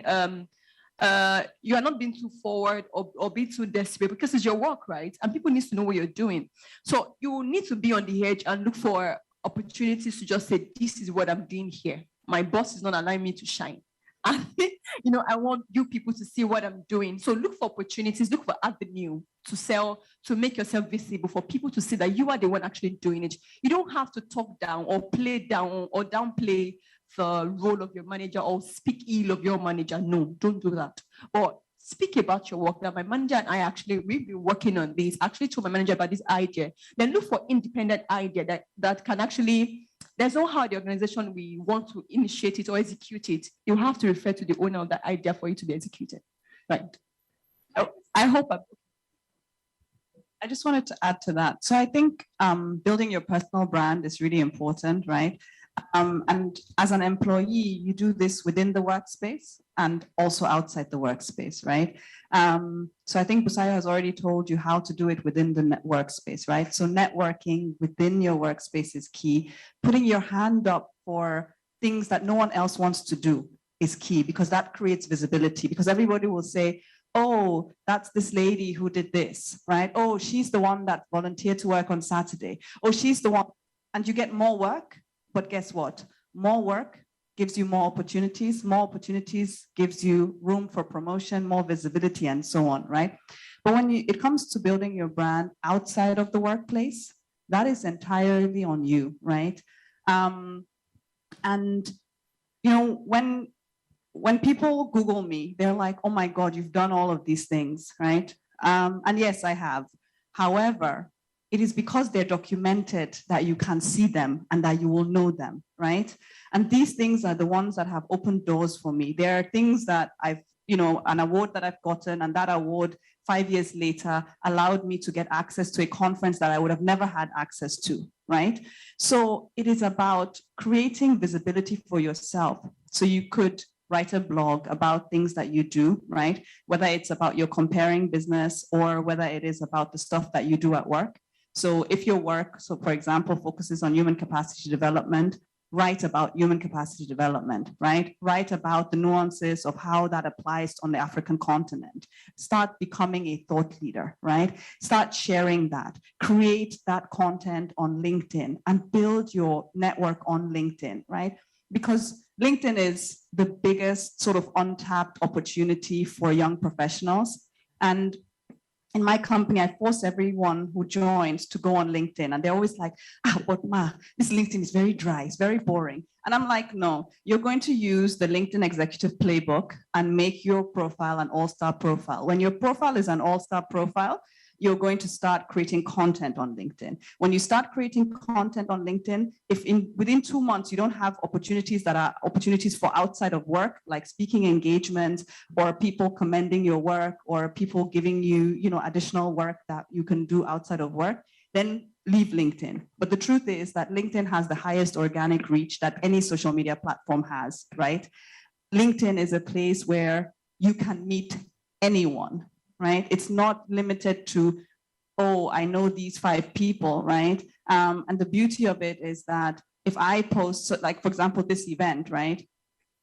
One speaker posts something, tags all the other speakers. That's how you then start knowing I didn't know Busayo before today, right? Now I know her, I've added her on LinkedIn, right? And now I can reach out to her and I can be like, hi, Busayo, we spoke together at this event.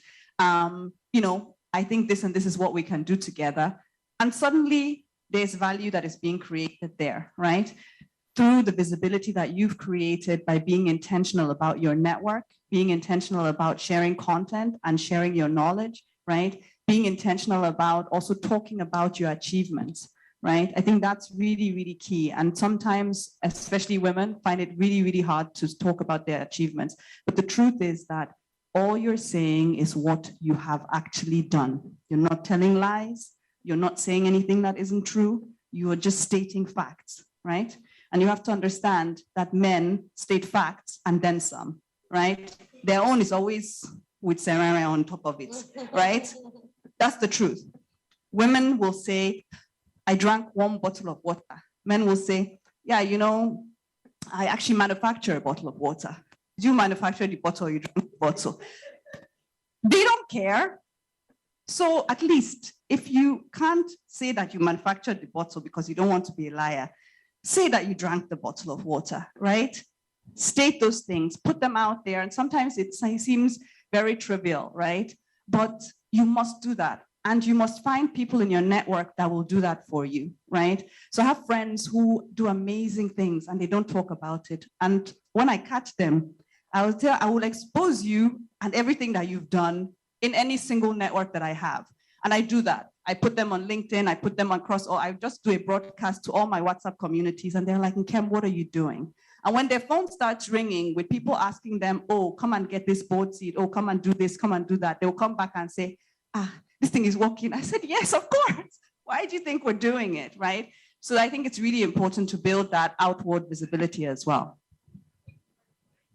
Thank you very much. Those are powerful questions with equally powerful answers. So I think some may want to ask questions, but we can have some more Q&A, no? Maybe, later on at the end of our event. So, okay, so before we proceed to the next part, which is a short break, can we request, maybe let's take a group photo? Maybe the photographer could take the photo from in front, no? A group photo of everyone. Can we do that? Yeah, we will just be. Sorry? Okay. Okay, everyone and then the speakers. All right, let's do it.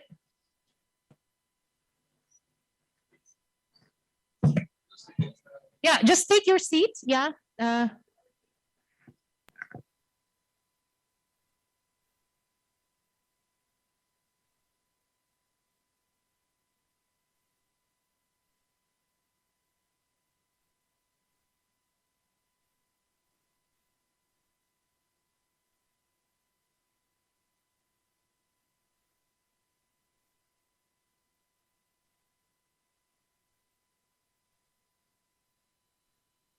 Classic.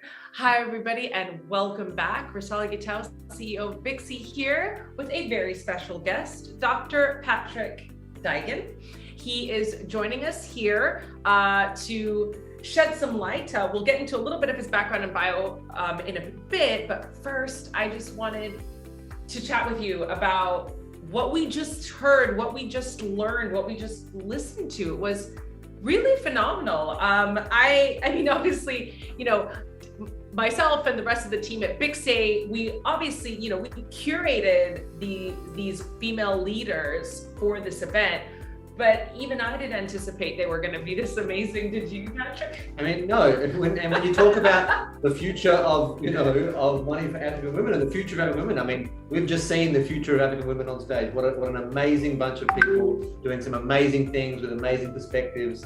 And this is the future, not only of African women, but quite frankly, the future of Africa and the future of the world. As we see in the t-shirt, the future is female, and I think we've just seen why. I actually, I have to say, I don't even think this is the future.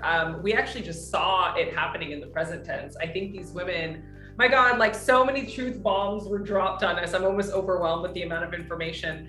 But I guess I almost want to start with, we heard from Alison Nam, former investment banker, head of investments at Bixi, and she just, gave us some really important lessons about where to get started and how. We heard from Busayo, my gosh, head of HR at Tingo. Can she be my life coach? Can she just tell me what to do on a daily basis? And then we had Ndeli Kim, who is just, she made the metaverse seem so much less confusing and accessible. And of course we had Tomi, my gosh, Tomi. Why don't I just hand Tomi all of my money and just say, please do something with my money, because I feel like it would be in better hands. What did you think, Patrick? What were some highlights? What were some highlights? Who are your favorites? What do you think? Yeah, not possible to pick a favorite. Everyone was a favorite. I think it was really interesting to me, particularly, listening to this, women's event and from the perspective of the future of finance and women, and hearing about these amazing people who had these amazing journey themselves, but the way they talk about it is sharing their journey and sharing their experiences. Yeah. And it's not, it's not like when we usually hear about things or usually, go to conferences and it's more of a manual than with men only. But it's really sharing those experiences. This was what I did. Here's some tips. This is what you can do, and and making it accessible for everyone. It's really like bringing it down and making it accessible for that. Some fantastic tips about and a lot of similarities, I think, between some of what Bixi's working on and what these women were saying of knowing your worth and growing your worth, of making your network, your net worth, of sharing community and experiences, of connecting with people, and also the educational component, of bringing it down. I mean, I feel like I've learned a lot about things that I can start doing and tips that I can start working on, and really I found it so useful and amazing of all those things that we've done. Definitely, absolutely. I think, as Patrick just mentioned, really bringing it home, this idea at Bixi, our whole premise is that women interact with money differently than men do. And so part of that is we tend to use our network to talk about money before we make investment decisions. We tend to want to learn before we jump right in. And so we really saw that today. We really saw women sharing these personal experiences. And I think that was just so, it was really powerful. I feel like I can start. I feel like I have the information necessary to get started. So that being said, before we switch to our next segment, we're gonna kick off. We're going to let Dr. Patrick leave the room for 2 minutes because he can't cheat and learn this part of the trivia, and then we're gonna bring him back and test his knowledge on the rest of the segment. So, are we ready? We're playing our very first game. So the very first game is trivia. Trivia, did you pay attention? Were you paying attention to all of our speakers? Let's see. So of course, first things first, in order to play this game and qualify to win, our prizes, which include phenomenal Bixi merch, which I demoed earlier, really fantastic stuff. This is my pop socket. Why are pop sockets cool? Because you can place them somewhere, you can hang them on your TV, they're really cool, they're really easy, and I can take selfies really well. Obviously, we have our eco-sustainable, made by women Bixi tote, and we have these fantastic, for all the marathoners out there, myself included, these fantastic Dry Fit Bixi shirts that we're giving away as merch. But y'all aren't here for just some Dry Fit shirts. We're also giving away some Bitcoin. And in order to qualify, download the Bixi app just next to me. Go inside of Bixi events, choose today's event, Breaking the Bias, the Future of Money for African Women, and write your answers there. And the first correct answer for each one of these questions, the first person will be directly contacted because you won. So, without further ado, were you paying attention? Let's just see about that. Miss Allison, head of investments for Bixie, she mentioned some key advice to get started on your investment journey. Can you name one of the 3 things that she mentioned? Go.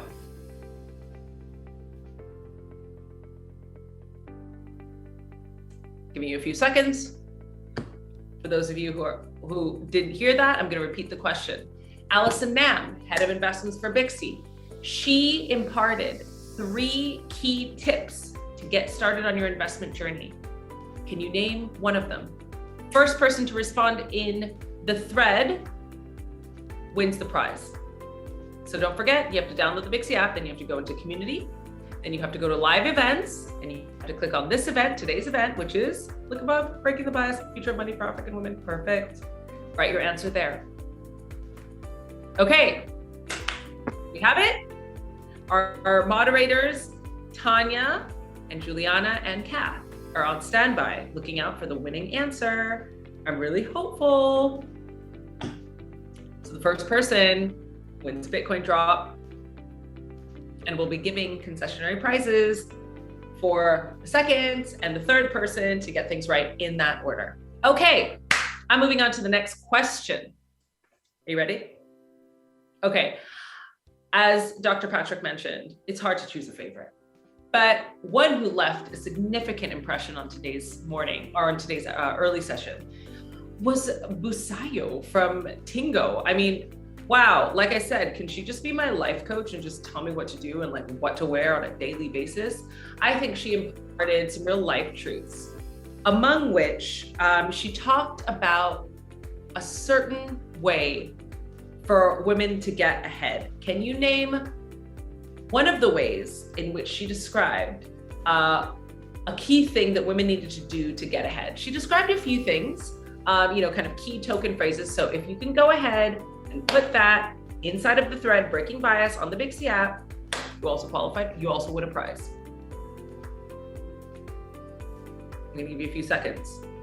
So the question is, what career advice did Busayo give? She gave 3 key tips, one of which was like, I'm literally gonna probably get it tattooed on my arm. And this is her advice to getting ahead professionally. What was the advice?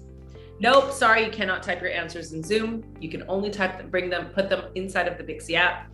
You have to download the app. Then you have to go to community, live events, go to this event right up top, and put your answer in the thread. And don't worry, you'll have time. Everybody's in the same boat as you, but you're gonna have to put the answers right here. And we're refreshing the screens and our admins are gonna check. Okay, next question. How many working days did Indele Kim say we should dedicate per year to learning a new skill set? She mentioned 30 minutes per day, right? How many working days does that constitute in a year? Again, I'm probably gonna get this tattooed on my other arm. How many working days does it take to skill up? I really loved how simple and accessible she made it. And it's something that myself and the moderator also said, we're both gonna be doing this every day now, 30 minutes a day. How many working days per year does that constitute of learning a new skill? Okay. And the last question in the Bixie trivia game. Tomi said the following phrase when it came to approaching the market. When others are blank, you should be blank. Fill in the blanks. Fill in the blanks. Download the Bixie app. Go into the community function. Go to live events. Click on the thread with this event, today's event, just above my head, Breaking the Bias, and put your answer there. Tomi said a really key thing about entering the markets. When others are blank, you should be what? Put those 2 words in and you win a prize. Look at that. Everybody's going to win a prize, including Bitcoin. So be the first, be the second, or be the third to answer to all of these 4 questions, and you could win a prize. So I'll repeat these questions. I can repeat these questions inside of the thread. Our moderators will put them in the thread later today in case anybody's having any challenges, because we want you to be able to get a result.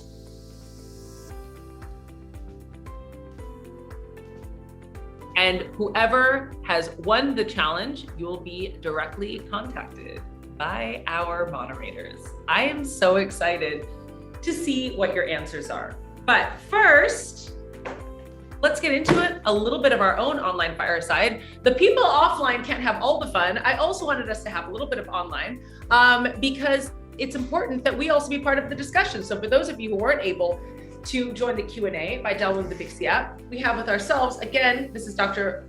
Patrick Duigan.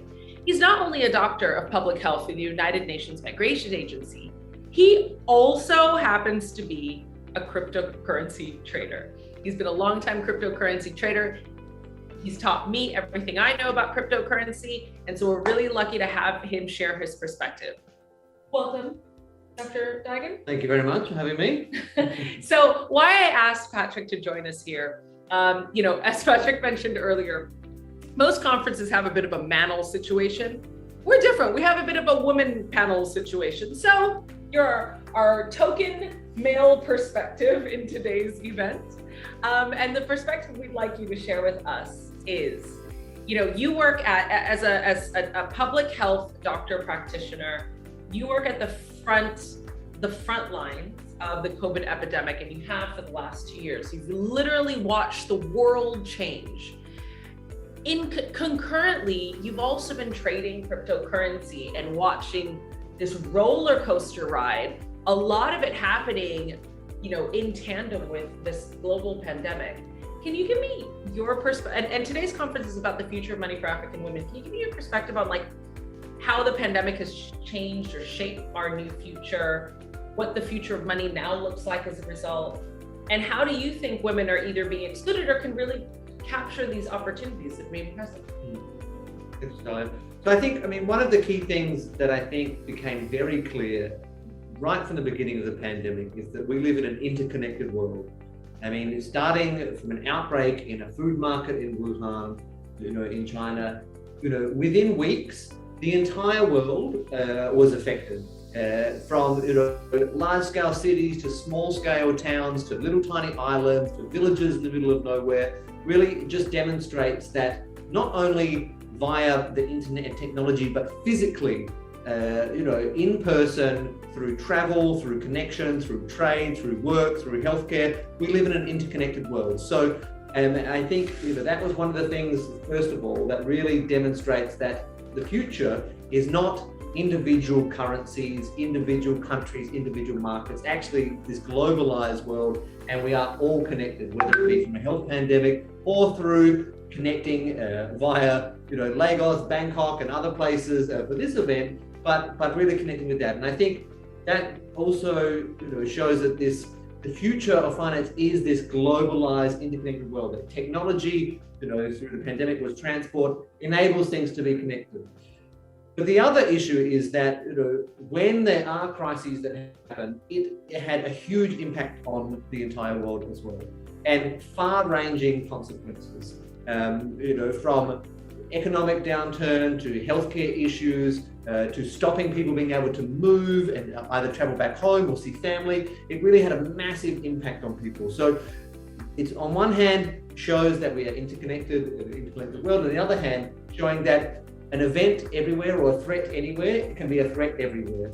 And unfortunately, we saw that the impact on vulnerable populations and the impact on particularly women was particularly severe in terms of their access to services, in terms of loss of jobs. She session. Exactly, the she session, right? Because a lot of the jobs that we were working in were shut down and forced to go, and many industries, ceased to function for a long time. And going into further into access to healthcare, women having to care for children at home, being exposed to domestic violence situations. And from the economic point of view, not having necessarily the resources to be able to weather that storm, that was also another critical thing. So there's that, all of the things that were happening with the pandemic that were disproportionately affecting women. But then you're also sitting in front of, crypto trading desks.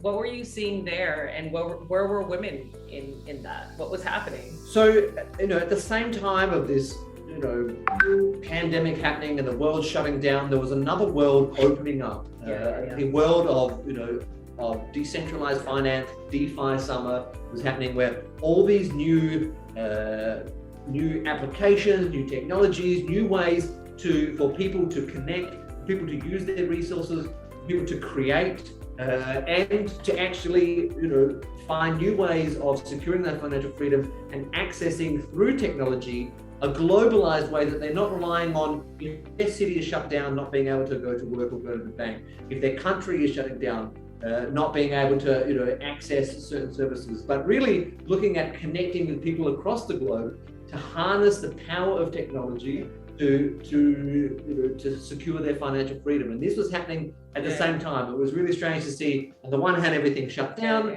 and people getting really sick. On the other hand, everything opening up and people being able to be connected more than ever before. I think that's a really important point. It almost felt, especially, from the front lines of crypto and then also pandemic, it almost felt really schizophrenic, because exactly as you mentioned, while our world was shutting down, the markets were going crazy. Like the cryptocurrency markets went absolutely crazy. NFTs went absolutely crazy. And one thing that we've both learned, having worked in crises, is that, for better or worse, there's always winners and there's always losers in crisis. And definitely people who were at the forefront of decentralized finance during the pandemic were the winners, massive, massive winners. And from what I was sitting, the thing I noticed was there were basically no women in decentralized finance in the crypto world. And so I'm like, wait a minute. Like, the winners in this new world order are people who are in DeFi, amongst which like 95% of them are men. Like at BIXI, we've communicated with a number of decentralized exchanges, upward of 95% of the users are men. And I just thought, oh my gosh, this is happening again, but like way worse. We are going to be fully excluded from this new world of money if we don't start getting the skill set and the vocabulary, the network to do something about it. So I think I think it's really interesting that that's also what you saw. It wasn't just my own paranoia. Like he's, from his perspective, that's what he was seeing as well. I'm just cognizant right now. I've really enjoyed it. Thank you so much for sharing your perspective. Our colleagues in Lagos are due to go live again in the next minute. So I wanted to take this opportunity to invite you. Please stay tuned for the second half of of the program, because we have some awesome speakers. No, but really, I say that all the time, but like these ones are sick good. And at the end of that session, I'm going to be back for round 2 of games to win Bitcoin. So you're going to have a second chance of winning your Bitcoin tokens. Don't worry, it won't be a long game. And spoiler, it pertains to one of the speakers that will be talking today. At BIXI, we're cooking up a really cool joint collaboration with one of the speakers in this afternoon's talk. So you're going to meet her. And then afterwards, you are going to join me again to play a little game that is currently only available on our application that is a collab with our speaker. So again, download the BIXI app. And once you've downloaded the BIXI app, join me in another 45 minutes, or I think 40 minutes after our next 2 speakers, because we're going to play a little game. I'll see you soon. Over to you, Lagos.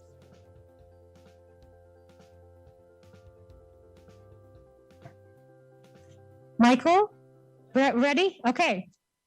All right. Okay, welcome back, everyone. And first, I'd like to just take your attention to the screens for a second while we watch a trailer from Smart Money Woman, one of our partners.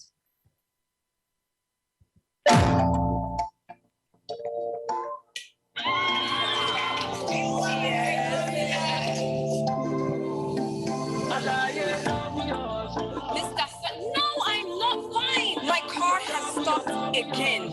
Car trouble. Trying to do my morning devotion. Goodbye.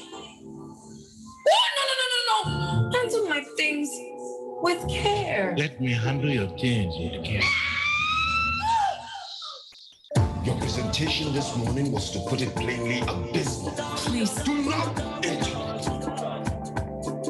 What? You know him? Wait, what? Well, guys, I think she needs to hear it from us. Zuri, you're back. Fresh fish. Listen, okay, don't give me your number. Just give me your account number. Let me appreciate your beauty. My account number? Yeah. It's time for me to chase my dream of football. You can't get in my way. You two, why you now leaving emojis on China's Instagram? See, I know what is your problem. You don't want my son to go out and progress. You have failed. Oh, It will not be her that Ladun wore the same dress twice. You spent about 3 million naira in the last week. On what? I'm shopping, my dear husband. Why are you doing like this? Not the Lagos that we're living in. Do you want everybody to know that we're broke? Let me introduce to you your never dead lifestyle. About turn, forward march.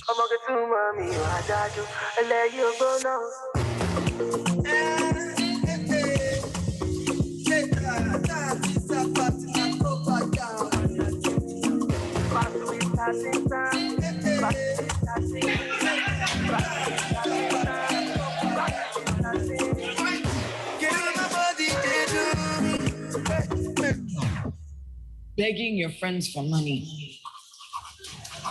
Nope.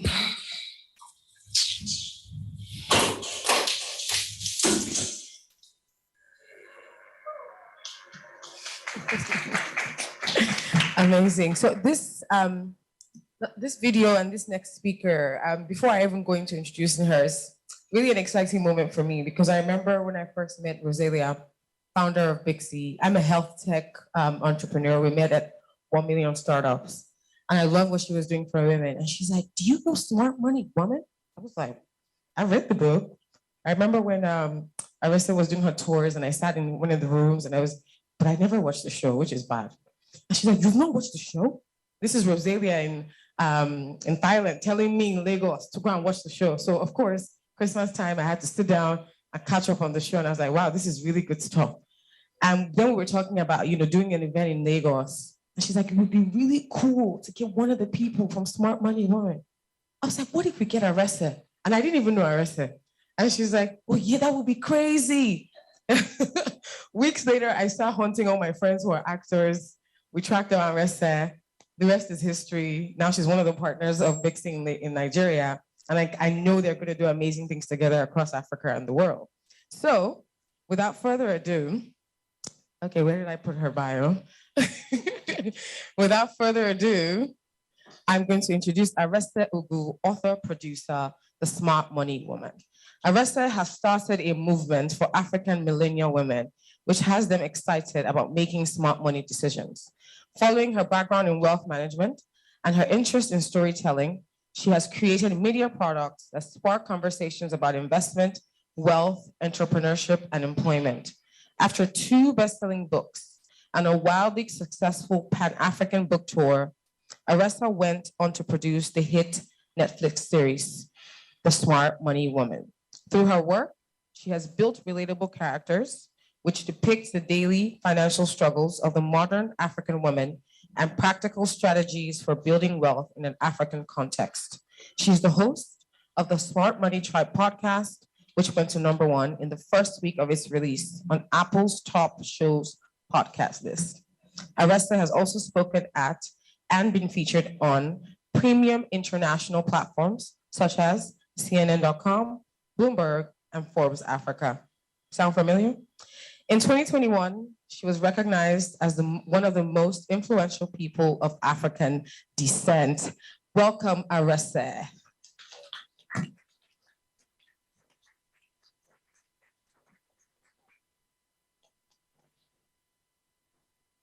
Hello. So of course, since we're sitting with a boss, we're going to be talking about saving like a boss. Hi. So nice to finally meet you in person. I know, in person. So tell us how you became a smart money woman. What was your journey? Well, this is a common misconception that I am a smart money woman. First of all, the first thing I like to clarify is that I created the Smart Money Woman as not to say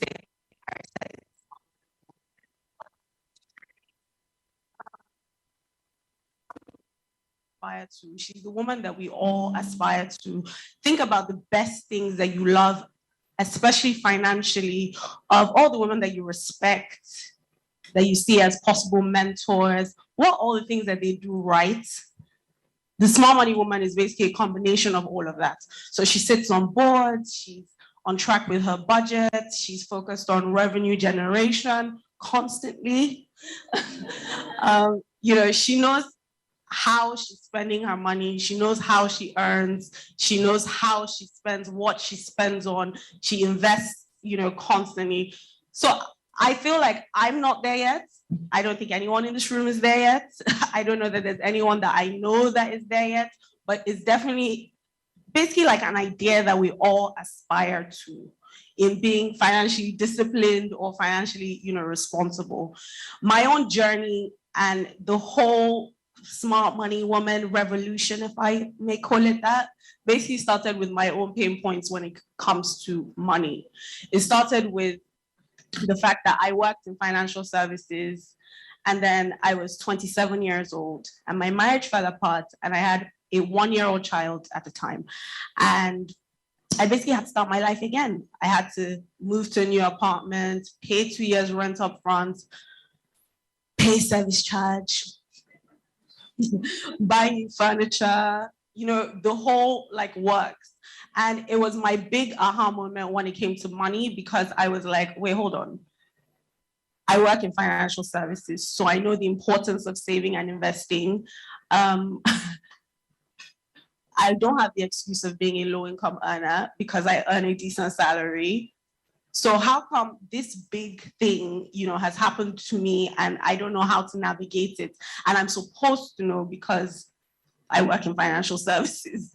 So who's talking to women like me who are scared of being poor, but want to live a good life as well and find a balance between sort of living a good life and making the best financial decisions that will not result in you being poor or result in you basically going through a divorce and being penniless? Spouse dying and being penniless, spouse losing a job and the family suffering for it. Who's talking to women like me? So my whole thing started with an article called A Chanel Bag versus a Stock Portfolio on Bella Naija.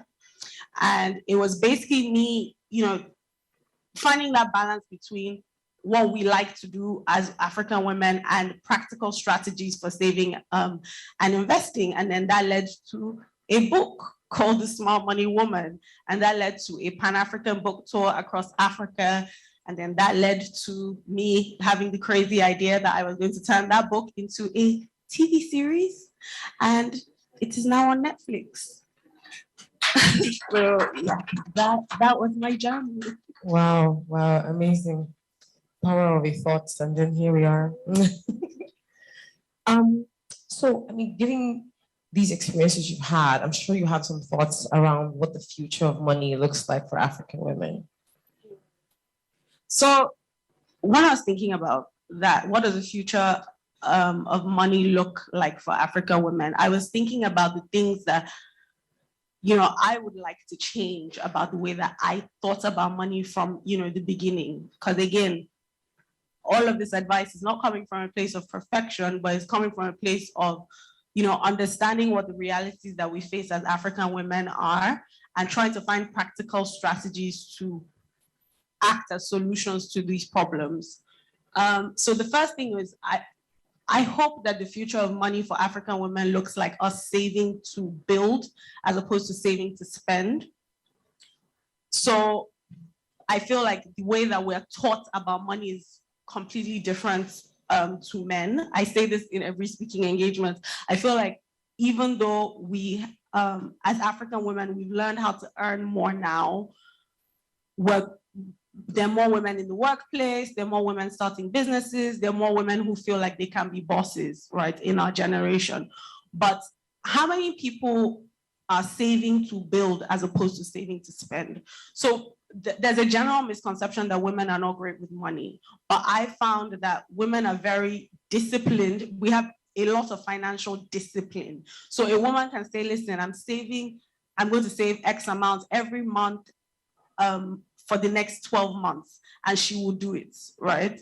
But the question now becomes, when she has saved like that amount of money, what then happens to it, right? And I find that women typically think about money in terms of nurturing, because we've been told, make a house, a home, look after the kids.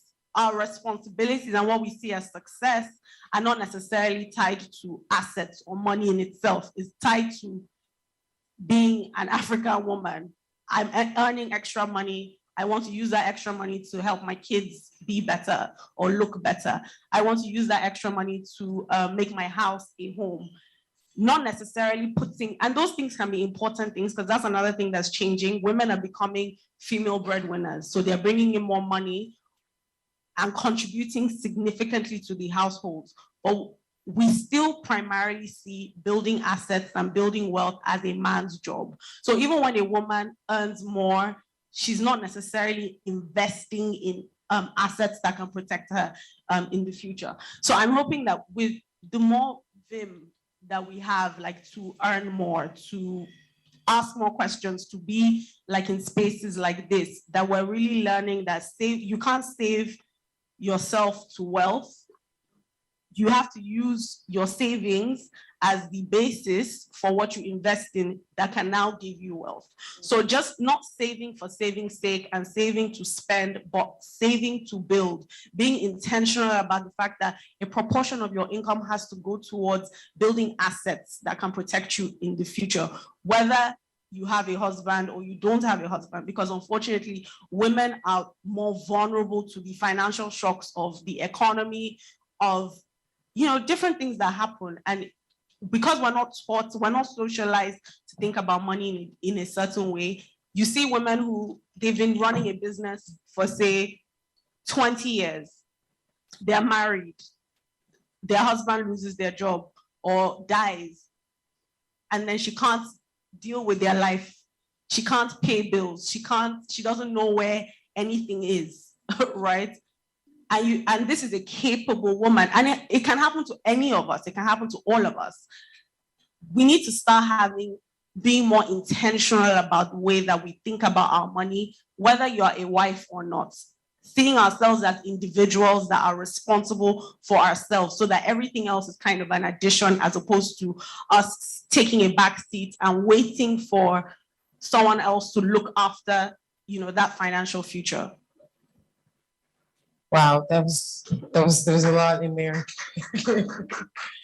Oh wow, that's really powerful. But I think one of the big things that I took away from that is using your savings almost as a launch pad for getting into investing, not just to save for something you're just going to spend on and not be able to account for in years to come.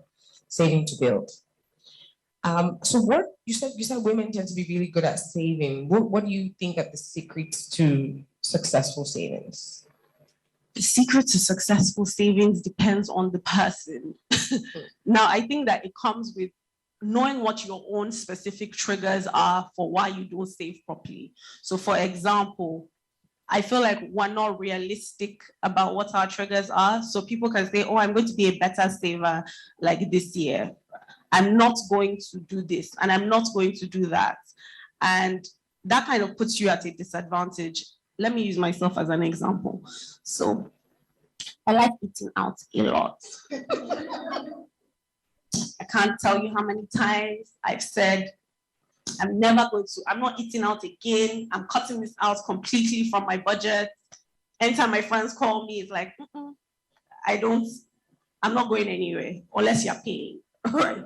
But then it got to a point where I realized that it wasn't actually realistic. So I would go months without like splurging or going out to eat or whatever. But eventually when I did do it, I would go overboard, right? So what works for me in terms of like putting my spending triggers in check is creating spending limits for the things that I know can put my budget in jeopardy. So I think it's about not saying, I'm not doing this, or I'm not doing that, or I'll never do this again, but being realistic about yourself and what your triggers are. I tend to spend a lot on eating out or whatever every month. How much can I afford to put towards this?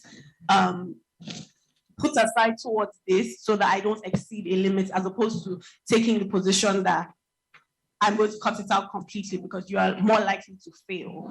I think also clarity when it comes to your money, like knowing where your money is going, how you earn, how you spend, how you save.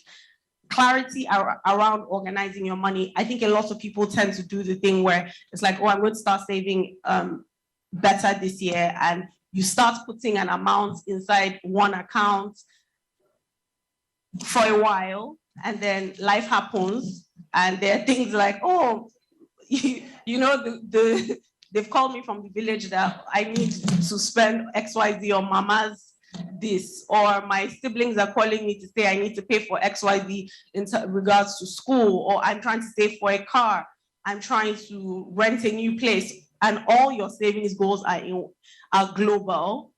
It's easier to fail that way. I think when you have clarity about how much you earn, what your spending limits are for the different categories, having separate accounts for different savings goals helps you to get there faster, helps you less likely to fail when you do that. I think it's important for us to also start thinking about, like, how are we increasing our level of like investments as well, earning more. So as your living expenses are increasing and you're moving to a better house or getting a better wardrobe, are your investment goals also increasing? So if I was doing 20% last year, should I be doing 25% or 30% this year? Just looking at practical things, like that. Right. Wow.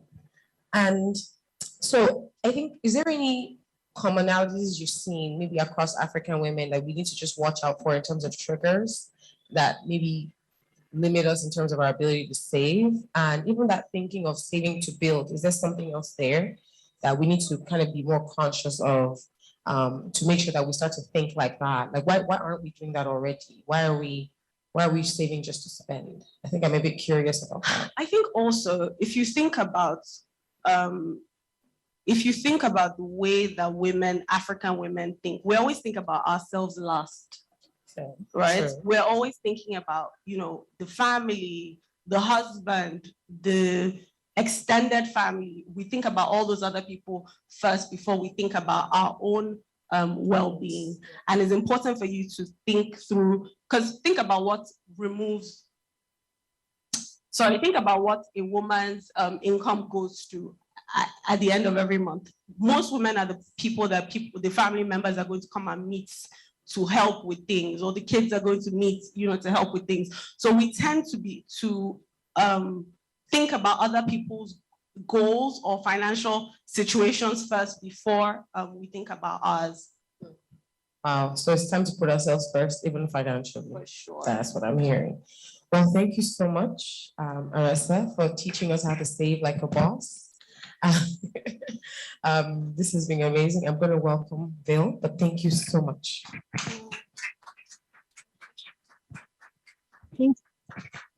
Sound. Hello. Okay, I'm back. Thank you so much. Thank you, ladies. Thank you, Arissa and Abisola. Okay, now allow me to introduce our next speaker. Yeah, perfect. So our next speaker is an entrepreneur, author, and mindset stylist. She holds a BSc in pharmacology from the University of Portsmouth in the UK and a diploma in fashion journalism from the College of Media and Publishing, UK, and a certificate in mindfulness from Udemy. She is the founder of Exquisite Magazine, a fashion and lifestyle magazine for the unlimited woman. The EMAC Merit events aimed at increasing the awareness for cervical cancer prevention and free screening for people. In 2009, Exquisite Magazine started an only female awards ceremony called the Exquisite Lady of the Year, or ELOY Awards Foundation, aimed at sustaining women empowerment by celebrating and empowering women of excellence in different fields. This is done through the ELOY Awards, the ELOY Foundation of Sustainable Empowerment Program, or the SEP, and the ELOY Foundation Network. She has been featured in numerous international and local media, which include the CNN, BBC, New York Times, Wikipedia, and a lot more. She has won several awards internationally and, of course, here in Nigeria. She is passionate about empowering, inspiring, and motivating people to be the best version of themselves. And currently, she's married and blessed with children. Ladies and gentlemen, let's all welcome live via video our next speaker, founder and CEO of Exquisite Magazine Services Limited, Ms. Tewa Onasanya. Hello, everybody. My name is Tewa Onosanya. I am an entrepreneur and a mindset stylist. Thank you so much for that beautiful introduction. I am honored to be speaking to you today. I really wish I could be there in Lagos, Nigeria with everybody, but I can't. Duty calls. But thank God for technology. Now we can stream anywhere in the world, and that's where somewhere in the world is where I am speaking to you today. As an entrepreneur, I am the founder of Exquisite Magazine, which is a fashion and lifestyle magazine for the unlimited confident woman. I'm also the founder of the prestigious ELOY Awards Foundation, which celebrates women of excellence in different fields and sustains women empowerment. I'm also a cervical cancer prevention advocate. I'm an author. I'm a woman that wears so many hats, and thanks to God, I wear them beautifully well. So today, I am talking about the future of finance and how women can claim their place. So the first thing I'm going to say to you today is that the future of finance or money is female. And guess what? That future is already here. So the female are here. The time has come. Financial inclusion is an important step towards growth. And the way forward is to increase women's access to capital and credit. You know that when women have more say in their own social and economic choices, their well-being and that of their households and community improves greatly. But in saying this, it's very, very important to know what is available now to women and what is available in the future and how to access these monies that are available, these financial tools that are available. And what I would say is that the future of money or the future of finance is actually female.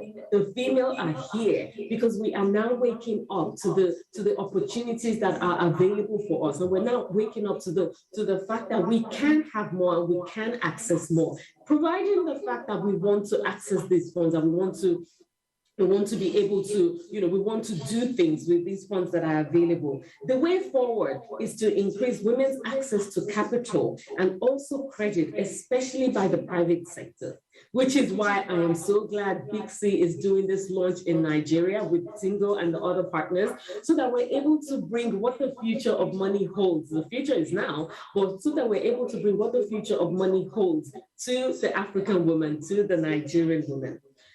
Do you know that women run 40% of the African SMEs? Do you know that? That is a staggering, unbelievable percentage. And would you believe that only 1% have access to finance or access to funding from venture capital? These are, you can do a Google. These are research figures that are available everywhere. But only 1% of women have access to these things. So it's time to bridge this gender gap and make money available for women in Africa. In 2021, would you believe that 84% of the funds that were available went to men, a staggering 84% by men who have startups in Africa. We need to change that narrative, and that conversation starts now. Although some people have already started that conversation, might I add. So if we're talking about the future of money, I always say that the future is now, and we have to take advantage of what's available now and make sure that we are utilizing whatever is available to the best advantage that we can. So how do we claim this place? How do we get into that system? How do we increase the number of women that have access to funding or have access to any form of financials possible? Number one, I would say that women who are leaders should be on more boards. We claim our place by getting more women onto boards. We claim our place by getting more women into the decision-making room. Only men can't be sitting around the table to make decisions that affect women. Only men can't do that. We need to get more women in boards. So women in leadership needs to get on more boards. And boards need to understand the fact that there has to be a gender balance on their boards. So that wherever decisions are being made about women inclusion, women empowerment, women need to be on the board. So one of the ways to claim our place is to get more women on board. Another way is through education. Financial literacy is so important. We need to get women educated. And when I say women, I mean all women, from the lower class to the middle class to the upper class. Getting women educated about finance, about budgeting, about accessing money, about all the different things about financial literacy needs to be taught to women. Increasing women's financial literacy can actually help in women claiming their space.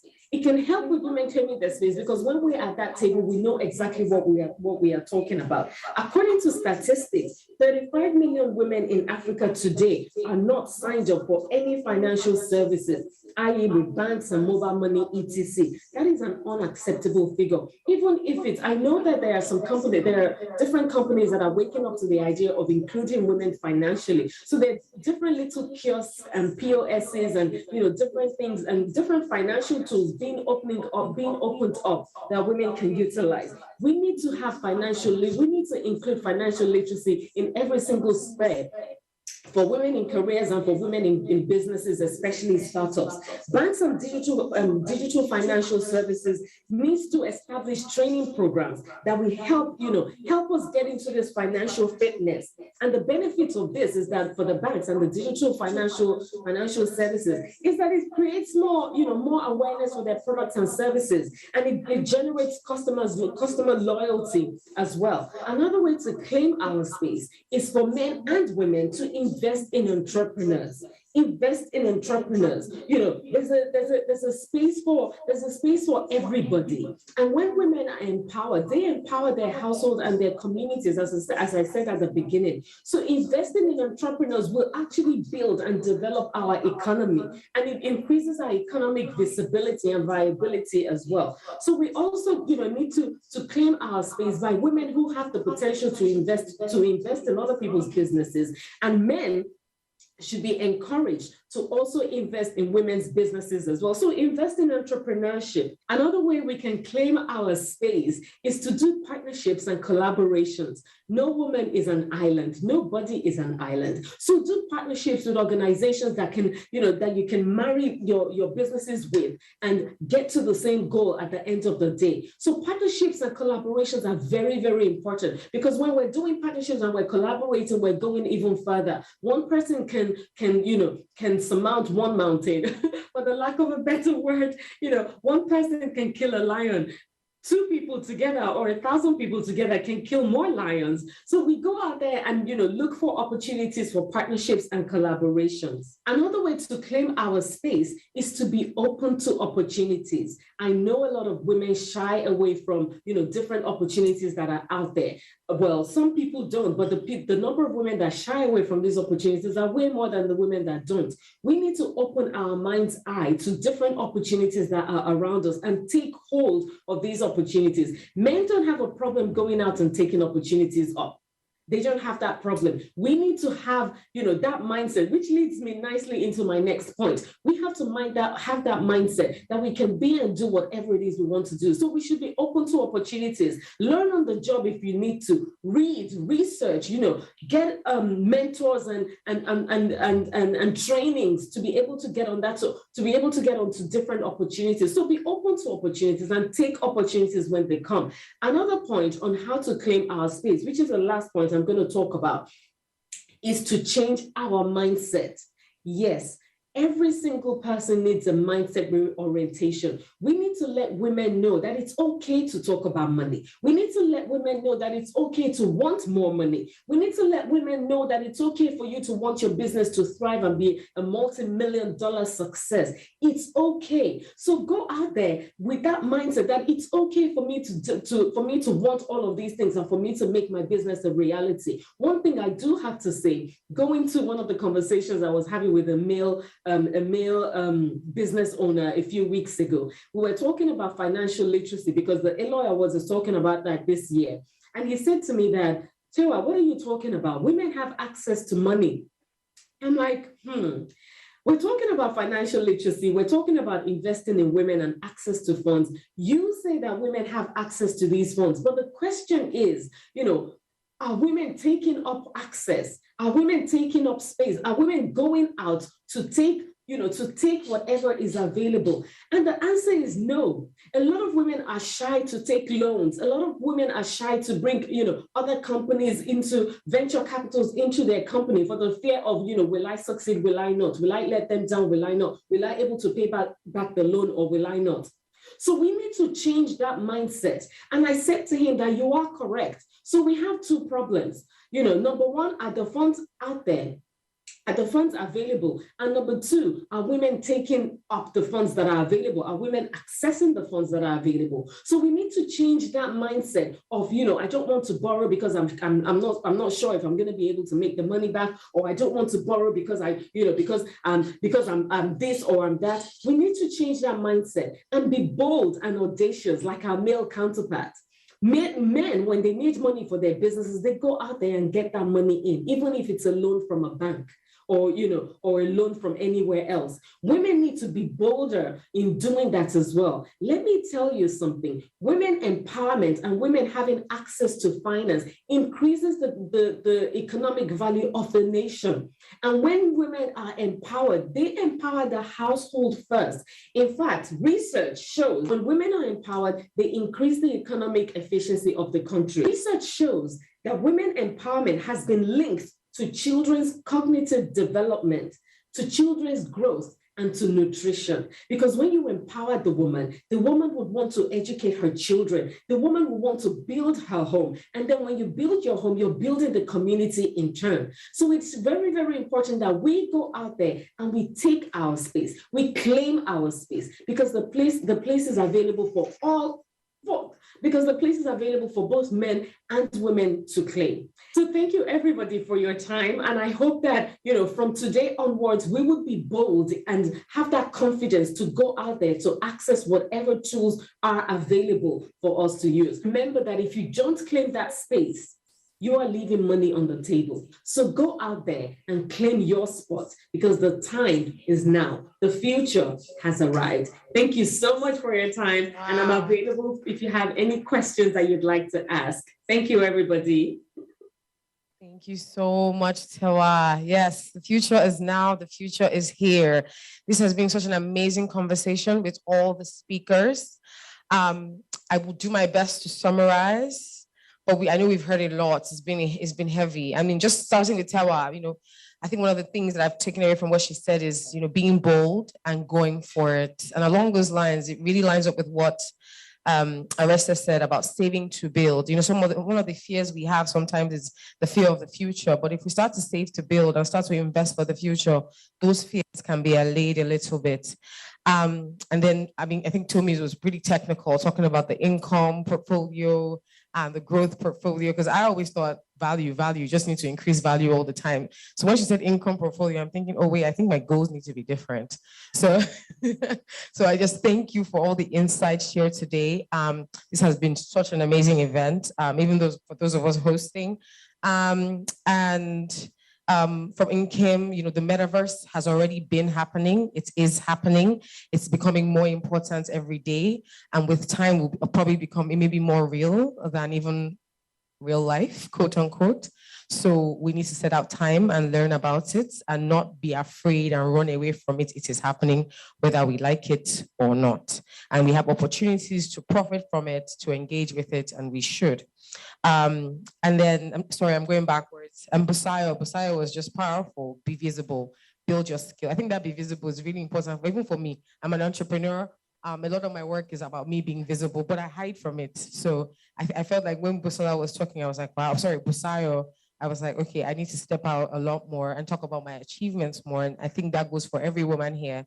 There's nothing to shy about. When you've been doing amazing things, we all need to know about it so we can engage with it and we can do more with you. And then finally, Alison, she says, start small and start now. And I'm going to tie that back with what Tewa said, which is be bold. Don't be afraid. With the small that you have, go for it, get going, start learning, download Bixie if you haven't, start to get more aware of what's out there and what you can engage with.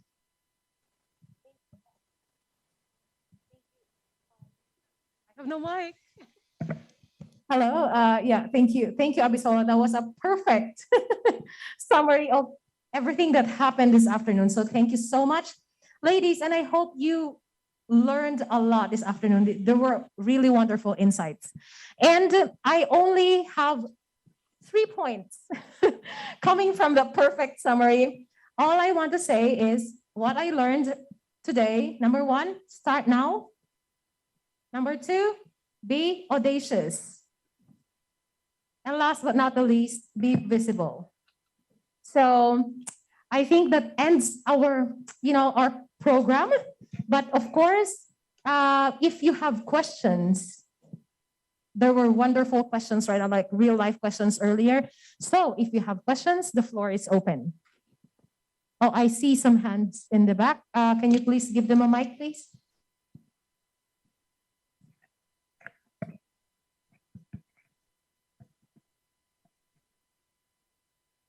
Good afternoon. My question is for Arese. So you spoke about saving to build and not saving to spend. Years ago, mothers used to save money and then they buy gold and ashoke as a way of investment or as a way of, I don't know, building. So when they need money, they can sell that gold or sell their ashoke to make money. Is that a valid way? Will you say that's a way to save to build, or that's just saving to spend, covering it with investment?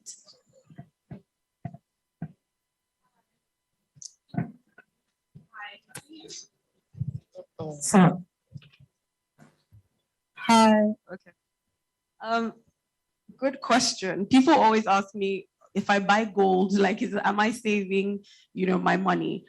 I think it depends on the market value, or if there's a market for whatever it is that you're putting the money in, and how liquid it is in your time of need. So I find that before, women would say, yeah, gold is an investment, but what they're putting their money in is fashion gold, not the gold that is traded on an exchange. So I'll give you an example. I remember when I was getting married, one of my aunties, she invested in like this huge set of gold that had pearls and things like that on it that she bought from Dubai. Mm-hmm. So I felt like I didn't need something like that in my collection or my wardrobe, because I'm like, my mentality is, if I don't have this amount of money in my bank account or in real assets, why am I wearing it on my neck, or why is it in my wardrobe? And then I attempted to sell that piece of jewelry, and it was basically not the same value as what it was bought for, right? So a premium had been placed on it for coming from Dubai, as opposed to its real value. So I think it depends on, if you're putting money in something that is definitely going to appreciate in value, and that there's a market for, then that's fine. But we have to be realistic. It's like the people who say, oh, I'm investing in a Chanel bag or an Hermes bag, as well. I think that that's our own version of our mothers saying, Ashoke. You have to be clear about the fact that it's going to have a market value when you want to sell it, as opposed to the Instagram price or the everyday price. I hope that makes sense. Okay. Yes, it does. Thank you. Thank you. Thank you. Any other questions? Okay, so my second question is, when you talk about savings, do you put into consideration the economy? So if there's a lady earning $1,000 in Kigali, and I'm also earning $1,000 here in Nigeria, the person in Kigali will probably have a more higher or more effective savings than I will here in Nigeria, because over there they have electricity, so she's not worrying about diesel price going up and down, but pouring in generator. But me over here, from what I'm saving to build in the future, I have to remove from it because now diesel has increased. I need to buy more fuel. Now the rent has increased. There's volatile increase in things over here. And I'm saving the same way she's saving over there. But at the end of the year, our own saving is more effective. And keep in mind, we both save to build, but now my own saving has entered expenses. So what would you advise when we put economic restraint into consideration when trying to save? Okay, that's a very tough question to answer, because I think the real key here is in reframing your mind when it comes to your savings. I feel like a lot of people hear savings, and if we're really being honest, it sounds like a punishment. It sounds like something that we're supposed to do. It's like, why are you telling me to save part of my money? Don't you know what the economy, is like? But I do agree, your $1,000 in Nigeria may not be the same as $1,000 in Nairobi, because the economic circumstances are different. But you can't look at other people's economic circumstances. You have to look at your own. And the first thing in terms of reframing your mind when it comes to your savings, is understanding that I have to save if I want my today to be better than my tomorrow, regardless of whether I live in Nairobi or I live in Lagos, right? You can't compare your circumstances to another person's circumstances. You have to make financial decisions based off of where you are right now. And you're completely right. We're in an economy where inflation is in double digits. Our forex policies, we don't know where the head is or where the tail is.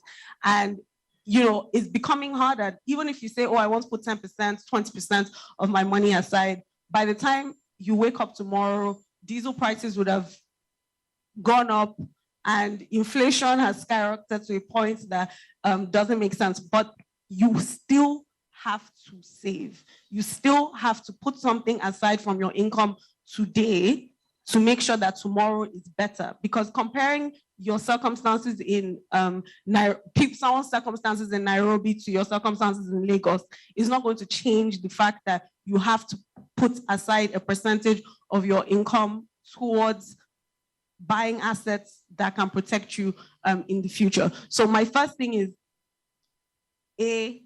just have it in mind. I'm putting 20% of my income aside, no matter what that looks like, whether it's going to depreciate or appreciate. Then you have to realistically start looking at how to, as an African woman, how to earn in a dollar-denominated income. It's not something that we can escape anymore. It's because by the time you start saving, the savings rates are not big enough to override the inflation that we're currently experiencing. So you need to find a way to earn in dollars, and you have to be putting a part of your income aside in a dollar-denominated investment, right? Because the Naira is just not, it's not Naira-ing, right? Right now. So we have to, things like, I'm excited about things like crypto, not because of, this is a longer conversation, but I'm excited about things like crypto because I feel like it has the opportunity to basically help to reduce that wealth gap. And it's a more stable sort of asset class in the long term, or looks like it could be a more stable sort of asset class in the long term if you're dealing with the kind of volatility that we're dealing with the Naira. So we need to start thinking about how do we improve our income in dollar-denominated ways. How are we putting money aside, saving in dollars, saving in asset classes that are dollar-denominated because of our economic circumstances in Nigeria? Thank you. Thank you. Sorry, Gila. Yes, please. I Okay. wanted to add on to Arisa's point, right? So going back to your original question around, sorry, maybe I should. Going back to your original question around gold and, I just wanted to kind of highlight that inflation is a fact globally, right? So it's not just Nigeria's problem, it's everywhere in the world is having this hyperinflation problem now. And there's currently only two ways to hedge against inflation. That's the gold, because it's non-correlated, right? Gold is definitely a long-term asset that I would encourage most people to hold. The other is stablecoin. To Arisa's point, stablecoin is going to become the mainstream currency, as Kim Daly would know, and that's a very big trigger. And this trigger is being reinforced now with Biden signing a document on the 9th of March. It legitimizes the fact that US government is going to allow digital assets. Okay, so they will allow it and you'll become a mainstream asset. So stable coins and central bank digital assets will be the currency of the future. There's no way to run around it.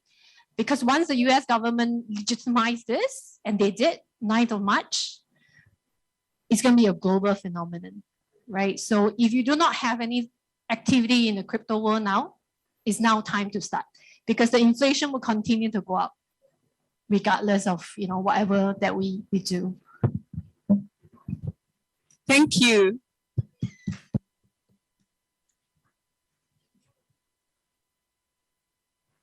We were talking, what she was talking about was gold, not on an exchange, but like the actual jewelry that our mothers keep, like earrings, and we start to tell ourselves as women, exactly, gold ETFs. I just wanted to clarify that. Okay. Just so we're all on the same page. Alison just talked about investing in gold as a way to hedge against inflation, but this is gold traded on an exchange traded fund. So publicly traded, anyone in the world can buy it and sell it, not like, the gold bracelets and earrings and watches, because they only really have value in certain places. So you have to go back to the same Dubai. And many times, because my mom is deep in these things, it tends to be that if you actually document the exact amount you bought it for, you end up actually getting less than what you bought it for. So it's not gold jewelry, it's gold, that is actually tradable. Commodities, yes. Thank you.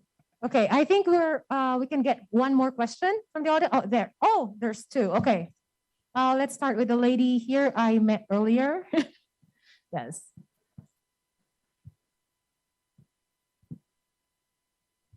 Okay, good afternoon, everyone, or evening. Thank you very much for this opportunity.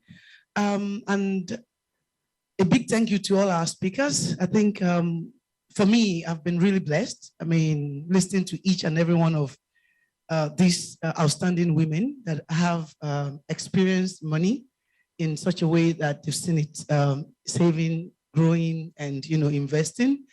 But I think I would like to kind of bring it home somehow, if I'm allowed. So, majority of our problem is like we are dealing with the secondary aspect. Let's deal with the primary aspect. How do we even make this money? So I've heard some of us, discussing on how do I actually increase my capacity to make money? So I saw our HR expert talking in terms of having knowledge, having education, and some of them multiple skills. So how do we leverage on what we have right now on the metaverse, on digital marketing, to increase our ability to earn in dollars? I think that's a bit, we can connect in that aspect. What kind of skill set do we as women need to have to start generating this money in dollars? So what are the companies, like the our HRS, what are the companies looking for that people can work remotely from the comfort of their home? Of course, we have Fiverr, we have a lot of online remote job.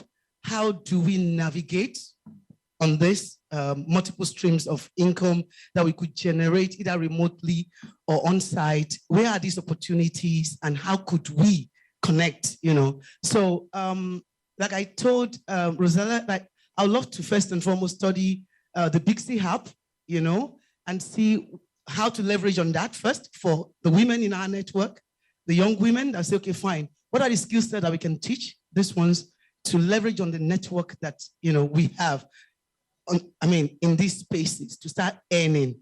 So I don't know if any of the speakers can just give us like one or two practical examples of those skill sets that some of us that are in this room will say, okay, fine, let me go back home and maybe go to Coursera or anywhere online, learn this skill set and position myself in this metaverse, space and start earning. I don't know whether I speak right. Thank you very much.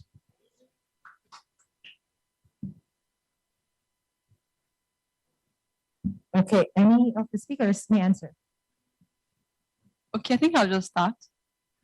Okay, sometimes we're looking for, when it comes to making money, we're looking for something that is outside, right? But making money can start with you looking for identifying an issue and trying to provide solution. Sometimes I feel if you start to look for money, if you want to make money by starting to look for money, you might not get money. If the first thing in your mind is, I want to make money, so what can I start with? You might not really make the kind of money you're looking for. But if you start by identifying an issue, let's say this environment, we have people who needs to learn a particular thing, and maybe you know how to write, just writing. And we have a lot of people in your area who really do not know how to write. Then that's an issue, that's a problem. You're not thinking money first, then you're gathering them together to teach them how to write, and they start paying you, start making money. Now we have online platforms where, let's say you have skill in writing, you can register on these platforms, international platforms actually. Then you just write for them and they pay you in dollars. We have, that's why we pamper our developers. I'm sure most HR professionals, we pamper our tech guys because within the comfort of their homes, they make dollars in their homes. So you can be a web developer, you can be app developer, you can do it within the comfort of your home in Nigeria and make dollars. Then the other thing is, like I said, you can be a tutor if you know how to teach. You can actually sell, don't think about money, identify an issue. You can start by selling what you have. Learn how to be willing to give, money will come. Be willing to serve, money will come. I'm sorry. Tommy started by trying to give out what she identified an issue, a problem. She started by that. I'm sure money came to her through that process, but the first thing wasn't looking for money. The first thing was giving, serving. Yeah. So. Yeah, I'll just add to that. So I think sometimes that's also really hard, right? Because when you don't have any money, you are looking for money, right? And I think what we really need to do is analyze ourselves, analyze what is it that we can create, produce, and this can not only be a physical product, it can be a knowledge product, right? And what you will find is that knowledge products actually create much, much greater value. And so, for example, you could do an online course if you have knowledge on a particular topic, and that online course can become residual income because you can sell it over and over and over again without doing anything in addition to recording it the first time. Right? So I think it's really important that we actually take time to create a strategy for ourselves and a strategy for how can I diversify my streams of income, right? A lot of the time, especially if we're employed, we look for, hey, my boss will give me a promotion and I will get more money, right? In this economy, that's really, really tough for a lot of employers to do, right? So you may or may not be successful with that approach. However, if you actually have a strategy, right, and you look at how else can I make money, right? And what I did is I actually I started looking at who are people that are more successful like me, but have a very similar profile to me, and how do they monetize, right? And a lot of them monetize by writing a book, doing speaking engagements that are paid, doing master classes and courses that are paid, right? They monetize by being on a board. They monetize by just contributing to different networks, right? So I decided that I can do all of those things. And I started doing that. And I started doing a lot of those things for free, right? So, and I think that's to Busayo's point that, right, you need to create value. When you create value, then the money will follow, right? If you say, oh, I want to do a speaking engagement and no one has heard about you before, and you say, I want to earn from this speaking engagement, everyone will laugh you out at the door, right? But if you can say, I've done 100 speaking engagements and I've spoken on this stage, this stage, this stage, so you will pay me because of the knowledge and the experience and the personality that I bring to your brand, you will pay me, right? And there will not be any questions about that, right? Then the question just becomes, how much do you actually want for it, right? But you can't demand that right out of the door, right? And I think that's what Busayo was talking about making sure that you actually have value that you are, able to monetize, right? If there's no, sort of knowledge or value that you can, sort of look at and say, okay, I can do these things, or you know what, Nkem, I'm at the beginning of my career, there's no board that will take me, there's no this, there's no that, right? Then figure out what else can you do, right? There's services that you can render, there are products that you can sell, right? And especially as an employee, you work 9 to 5. We know that sometimes you work much longer than that. However, if you can contribute 8.5 hours to someone else's business, I'm sure you can find 2 hours in a day to contribute to your own, right?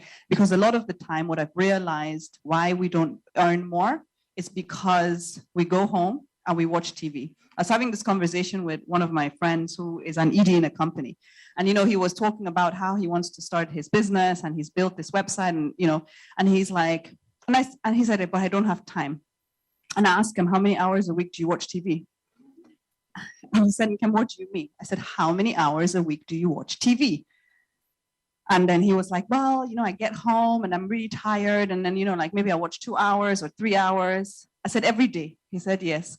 I said, okay, so let's just take 2 hours. 2 times 7 is 14 hours. So it means you're wasting 14 hours a week that you could earnestly work on your business. I said, come back to me when you're actually working on your business. Don't come back to me to tell me you're watching TV. I'm not interested in that, right? So a lot of the time, we are also standing in our way of making more. We have to analyze. And there was a panel that I spoke on where Mrs. Awushika was also a panelist. And it was one of those panels where, even though I was a panelist, I was taking notes because she had so much wisdom. And one of the things she said is that she got to where she is by sacrificing. She said, you will not see me in a social function. She said her friends don't even invite her anymore because they know she will not come. She says, I don't buy Asoebi, I don't spend money on those things, and I don't spend my time on those things. I spend my time on the work and creating more value, right? So you sacrifice, and you have to figure out what is that thing that I'm sacrificing. And the thing that you need in order to sacrifice is to give time to whatever it is that is going to create wealth and create value for you, right? Whether it is the time that you're going to use to learn how to do a particular thing, whether it's the time that you're going to use to research, how do I resell TomTom, right? Or whatever it is that you want to resell, because all of that requires knowledge, right? You're not going to wake up one day and say, okay, I'm going to start doing Tomi's business. Tomi has been doing this for years. In as much as, yes, I might know certain things, but I know that I can't wake up one day and just say that that's what I'm going to do, right? I have to learn a lot of things before I can do what she's doing, right?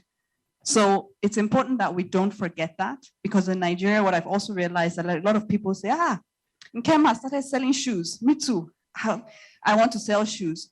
But what you don't know is that Nkem is selling shoes because Nkem has a network of people who are buying the shoes, right? Do you have that network? Do you have the money to even put down to get the type of shoes that Nkem is selling, right? So let's not just look and copy. Let's be really clear and be really strategic and intentional about what it is that we're doing for ourselves. Because like Aressa said, every situation is different. So the needs are different. The reason why you want to make money is different. The reason why you're, going into that business may be different. There's some people who can tell you, I'm going into this business strategically. I'm going to do it for 18 months. After that, I don't care about it. I'm going to dump it, right? They're doing it because it's strategic, right? So I have a friend who she owns a beauty brand and she's been doing that for years. When COVID hit, her parents have a medical supply business. She just went straight and said, guys, we need to set up a COVID testing center. And she did that without necessarily having prior knowledge, but because her parents had, sort of access and they could create a platform for it, it was much easier for her to do. And she's made so much money from that thing that now runs on the side. But she had to have the idea. She had to have that incentive and initiative to say, this is what I'm going to do, right? And then obviously figure out what are the resources and tools and people and everything that I need to actually set it up. So sometimes there are opportunities right now in front of our faces and we're not taking them. So I think it's really important that we look at ourselves. What do we have today? What can we work with? How fast can we learn certain things that we can work with, right? Because you may not be able to generate money based on your knowledge today, but guess what? If you use 6 months to learn something, you can generate money with it, right? Are you going to take the time? Are you going to stop watching TV? Are you going to stop scrolling on Instagram? Are you going to stop? Yes. When you look at what your phone tells you, how many hours you spent on Instagram, right? Ask yourself, can I delete Instagram for 3 months and use the time that I now have for this particular thing, right? If we don't make time for it, we're not going to become a better version of ourselves. We're not going to become the person that can generate more income. Thank you.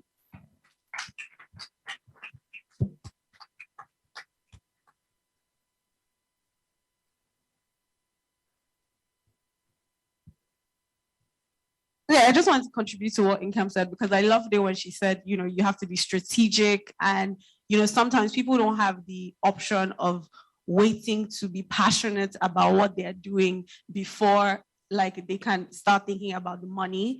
I find that as women, when we say focus on what you love doing or what you're passionate about, we forget to say your passion must feed you. Right. And, it's always easier said than done when you say, oh, focus on your passion. Right. I think that we get paid for the complexity of the problem that we solve. So if you look at, like, say, doctors, a general practitioner tends to make way less than, say, like a plastic surgeon or a brain surgeon, because the skills that they require are a lot more than what the general practitioners as a need to learn. And I feel like as women, everyone has said this, find a problem to solve, but also figure out, like, am I uniquely placed to be able to solve this problem? Do I have the resources? Do I have the network? Do I have the skill sets? And am I able to articulate the value that I bring to the table? So I find that a lot of women, whether it's in the workplace or as business people, you can have a fantastic idea for a business or for a product or at work, but your inability to convince the people, the stakeholders that you need to convince becomes the obstacle in your pathway to creating wealth. So not just sitting down and saying, oh, I'm good at doing hair, but am I the best at doing hair? And in what specific geographical area will I excel, or with which particular people? What resources am I, blessed with right now that can take me from point A to point B? So I just wanted to say that it was important to understand that you make money based off of the complexity of the problem that you're able to solve and your ability to articulate what value you bring to the table to the stakeholders that requires, whether you are an entrepreneur or an entrepreneur. If you check it, the people that are doing better than you or making more than you is because they've been able to package their idea or what they're selling a bit better than you. So maybe learn from that. Okay, very quickly, I wanted to share my mom's story to maybe inspire someone in the room here. I remember when NIC came to Nigeria, my mom sent me to the NIT office. My mom was in her late 40s at the time. My mom is a pharmacist, a first-class graduate of University of Ibadan, pharmacist. But she knew that it was time to change because she saw the trend. It was information technology, skills were changing. And I went to get the form for her, I remember, and she signed up to join NIT, went through the entire process. My mom would read stacks of books, and she became an Oracle certified professional. And it just changed our income game as a family, because my mom went to India, traveled around the world, and started to onboard banks on Finacle in her late 40s and early 50s. So don't ever think it's too late to learn new skills. I saw my mom do that. I saw her read Oracle books, big, huge books at the time. I saw her pass all the exams to become a professional.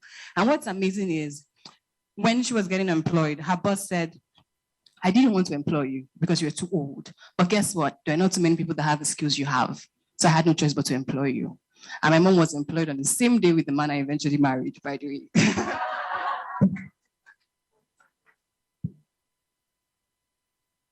Hello? Okay. I'm just gonna read one more comment from one of our speakers, Tewa. She said, you have to allow yourself to expand your thinking. If you're a business owner, you could re-strategize and expand your business, and there's always room for improvement. Think solution, not problems, so be solution-oriented. Everyone has the potential to make more money, but you need to decide and be disciplined to take the action needed to get you to your financial freedom. It's not about wanting to make money, we all do. It's about allowing yourself to take the action required, meet people, and have a solution to a problem. So yeah, that's from Tewa, one of the speakers. Okay. Good evening, everyone. Good evening, everyone. So I want to ask a question.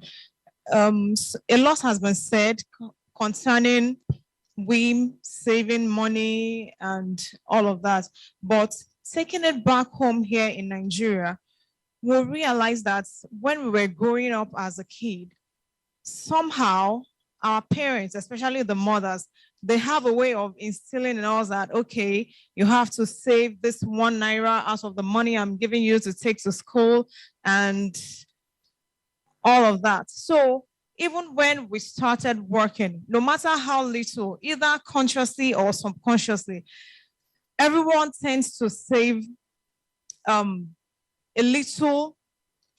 certain amount of money, no matter how small. So now my question is, if we have to make an investment now, starting from the point that we are, where exactly would you advise that we save the money in? I mean, we invest in.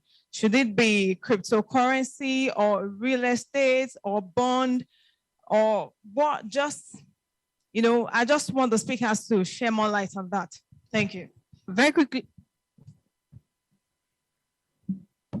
Okay, very quickly, I'll say start with mutual funds, right? Simple way to start. Start with mutual funds, build up your emergency funds. Think about the options, there are money market mutual funds, equity mutual funds. There are also US denominated mutual funds as well, if you want to have a mix of the naira and the dollar in your portfolio. So start simple. The important thing is to start. Now, as you build your portfolio, you can start getting into more interesting options, but don't start off getting into crypto when you have not built up the basics first.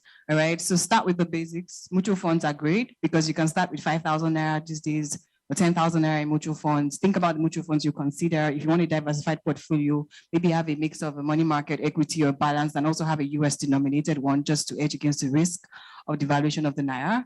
Build that up over time. Make sure you have emergency funds up to say 6 months worth of savings or investments. The good thing is it's an investment fund, not necessarily in your savings account. So you're not losing against inflation. And then as you build that up over time and you have a good base, you can start considering options like real estate. I always tell people don't be in a hurry to get into real estate because what you need to understand is real estate actually ties your money down at the beginning. It doesn't give you the liquidity you might need. You can get into real estate investment trusts, which is good, but you also have to know exactly how you're building up your portfolio over time. That helps. Thank you so much. Thank you for those questions. I believe there are still ladies who wanted to ask more questions, but I'm afraid due to time constraints and we only are allowed to stay in this venue until 5. So we don't have much time, but of course, if you have more questions, please just ask it via the Bixi app. As I mentioned earlier, there's a community in there. There are different channels where you can post questions or like comments, suggestions, or whatsoever. Just put it in there. Okay, so speaking of the Bixi app, so here they're flashing right now. You can download it if you haven't downloaded it. It's available both on the App Store and on Google Play. So speaking of channels inside the inside the Bixi app, there's a channel there called the Jobs Board. So under the Jobs Board, if you're looking for a job, we've actually posted some, like you can make like full-time jobs or like side hustles. There are jobs already posted in there. Also, if you're looking, I believe there are CEOs here, there are managers here, there are leaders here. If you're looking for a job to fill, you can also post them inside the Jobs Board, inside the community channel of the Bixi app. So there, just look for the Jobs Board and post anything there, anything job related. If you're looking for a job, or if you're finding for somebody who could fill in some positions in your company. And my last announcement, so Bixi will be launching its own coin very soon. It will be called the Bix Coin. So it's coming this summer. So let's all be excited for it. So again, it will be called the Bix Coin. So yeah, just wait for further details and announcements from across our social media pages. So again, thank you so much, ladies. It was a very wonderful afternoon. It was worth our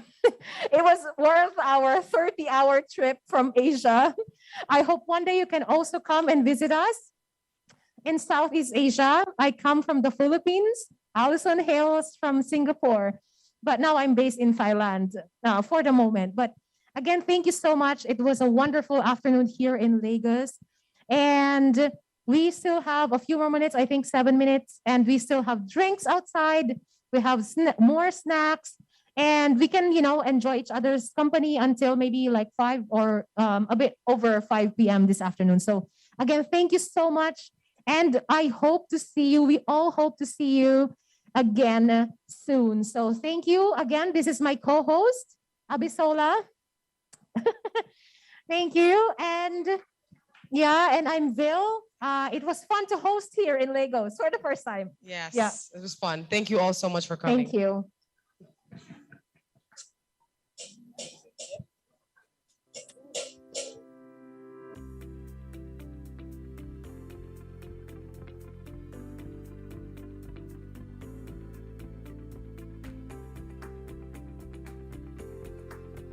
I'm clapping.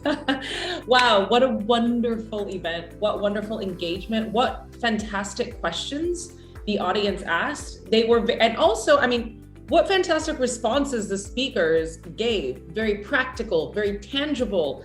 I took notes. There's things that we can actually action upon. I hope that you walk away with the feeling that, you have gained some knowledge, you've made some connections and expanded your network, and that you've been provided with some tools and tips to really kickstart your investment journey, because that is the whole reason that Bixi exists. We are trying to create a global platform of women who empower one another so that we thrive.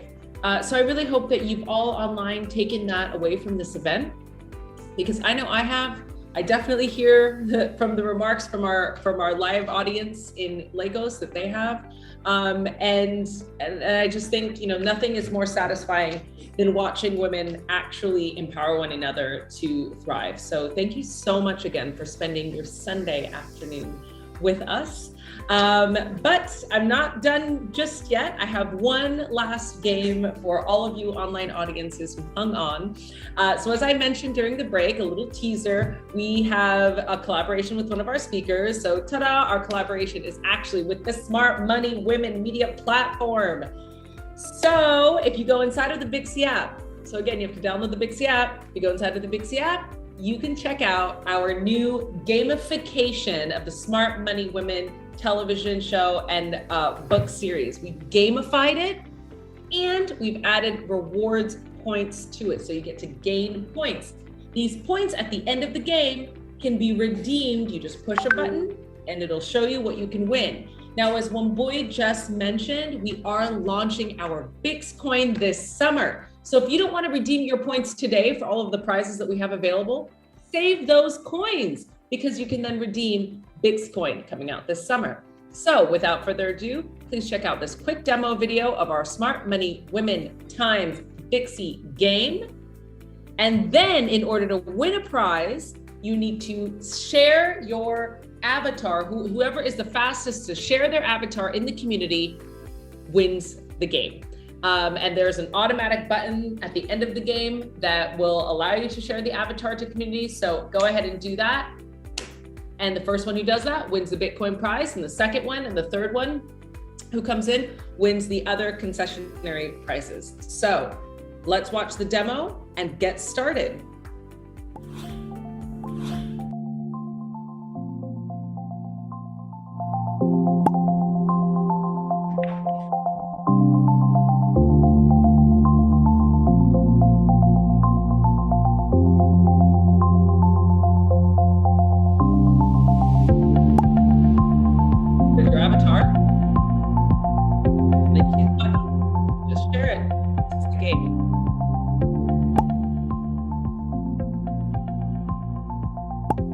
What's really cool about this game is that we actually based it on Arese Ugu's book, The Smart Money Women.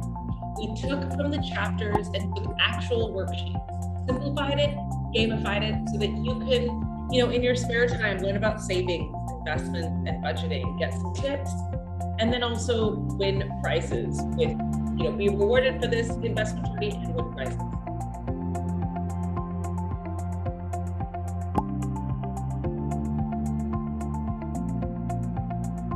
In order to win this next prize, first place Bitcoin, second and third place get concessionary prizes, including Bixie merch. All you need to do is find out who your avatar is. Go to the home screen, click on the banner that says Smart Money Women the game, and begin the first game, which is find out what Smart Money Women are you? Of the 5 principal characters of Arese Ugu's book and television show, who are you? Are you the funky cool designer? Are you the overspending corporate executive? Are you the conservative lawyer? Let us know in the community. And the first one who does is Bitcoin, second and third, Bixie merch. So that is the game. We're so excited about our collaboration with Smart Money Women. I mean, I can't imagine, as Abby Sola mentioned in the crowd, I stopped at nothing to find Arese, and I stopped then at nothing to get her to agree to do this collaboration with Bixie. And so it's a fantastic opportunity to learn in a fun and easy and accessible way. So go into the Bixie app, go to the home screen, click on the Smart Money Women, the game, and share the avatar in community. So this is your last chance for our rewards and prizes for the moment. Just as an FYI, every Thursday, Bixie hosts an online meetup inviting experts in the field of investments to share with our community, and there's always an opportunity to win more rewards. So this is not your last chance to win a reward, it's just your last chance for today. Play the Smart Money Women game. So with all that said, thank you so much for joining us. I want to thank personally all of the amazing speakers, including, of course, the speakers in the second half of our program, Arese and Tewa. Tewa for her inspiring words to really tell us to take up that space, and Arese for sharing her own journey on how she became a smart money woman. That is so relatable. We have all found ourselves in some situations, and we needed to kind of decide how we were going to get out of them. And her way out was to become a smart money woman. So I think that's really inspiring, and it's something we should all walk away with today, to know that whatever situation we find ourselves in, becoming a smart money woman is just around the corner. So I want to thank everybody again for their fantastic contributions. Thank you, Zainab. I see a comment from you. For all the way from Alberta, Canada. Thank you so much for joining. Despite the time zone, that's really amazing. I hope that you took some learning away from this. Thank you, Kahinde. Thank you, Onyechi. So many amazing women have joined us online in this platform. So again, download the Bixie app. Let this not be your last Bixie Live event. We host them every Thursday, bringing on female experts, sharing their knowledge. Get involved, knowledge, network, and the tools. That's the Bixie community. That's our reason, our raison d'être. It's our reason to be. So we welcome you to join the community. We hope to see you more. And of course, as we mentioned, Bixcoin launching this summer, so stay tuned. We're going to be having a lot more announcements, a lot more rewards, a lot more coin drops coming soon. Thank you all. I wish you a wonderful end of your weekend. I just want to congratulate you for today, spending today, right? One of the key things that all the speakers said was it's about the time that you spend on yourself. You just did the best self-care Sunday I can possibly imagine. You just spent the day taking your first critical step along your financial journey. So well done, you. And I hope to see you all soon. Thank you for joining the Bixie community in partnership with our partners, Tingo, Mumspring, the Smart Money Women, and the Eloy Awards Foundation. It has been my great pleasure to speak with you tonight, to share time with you tonight, and to listen to all the amazing speakers that we were able to convene for this wonderful event. I wish you all the best of luck in your next steps in your financial journey, and I hope to see you all very soon. Stay tuned across Bixie social media and inside of our app every Thursday. Join us for another live event. Thank you and have a blessed Sunday.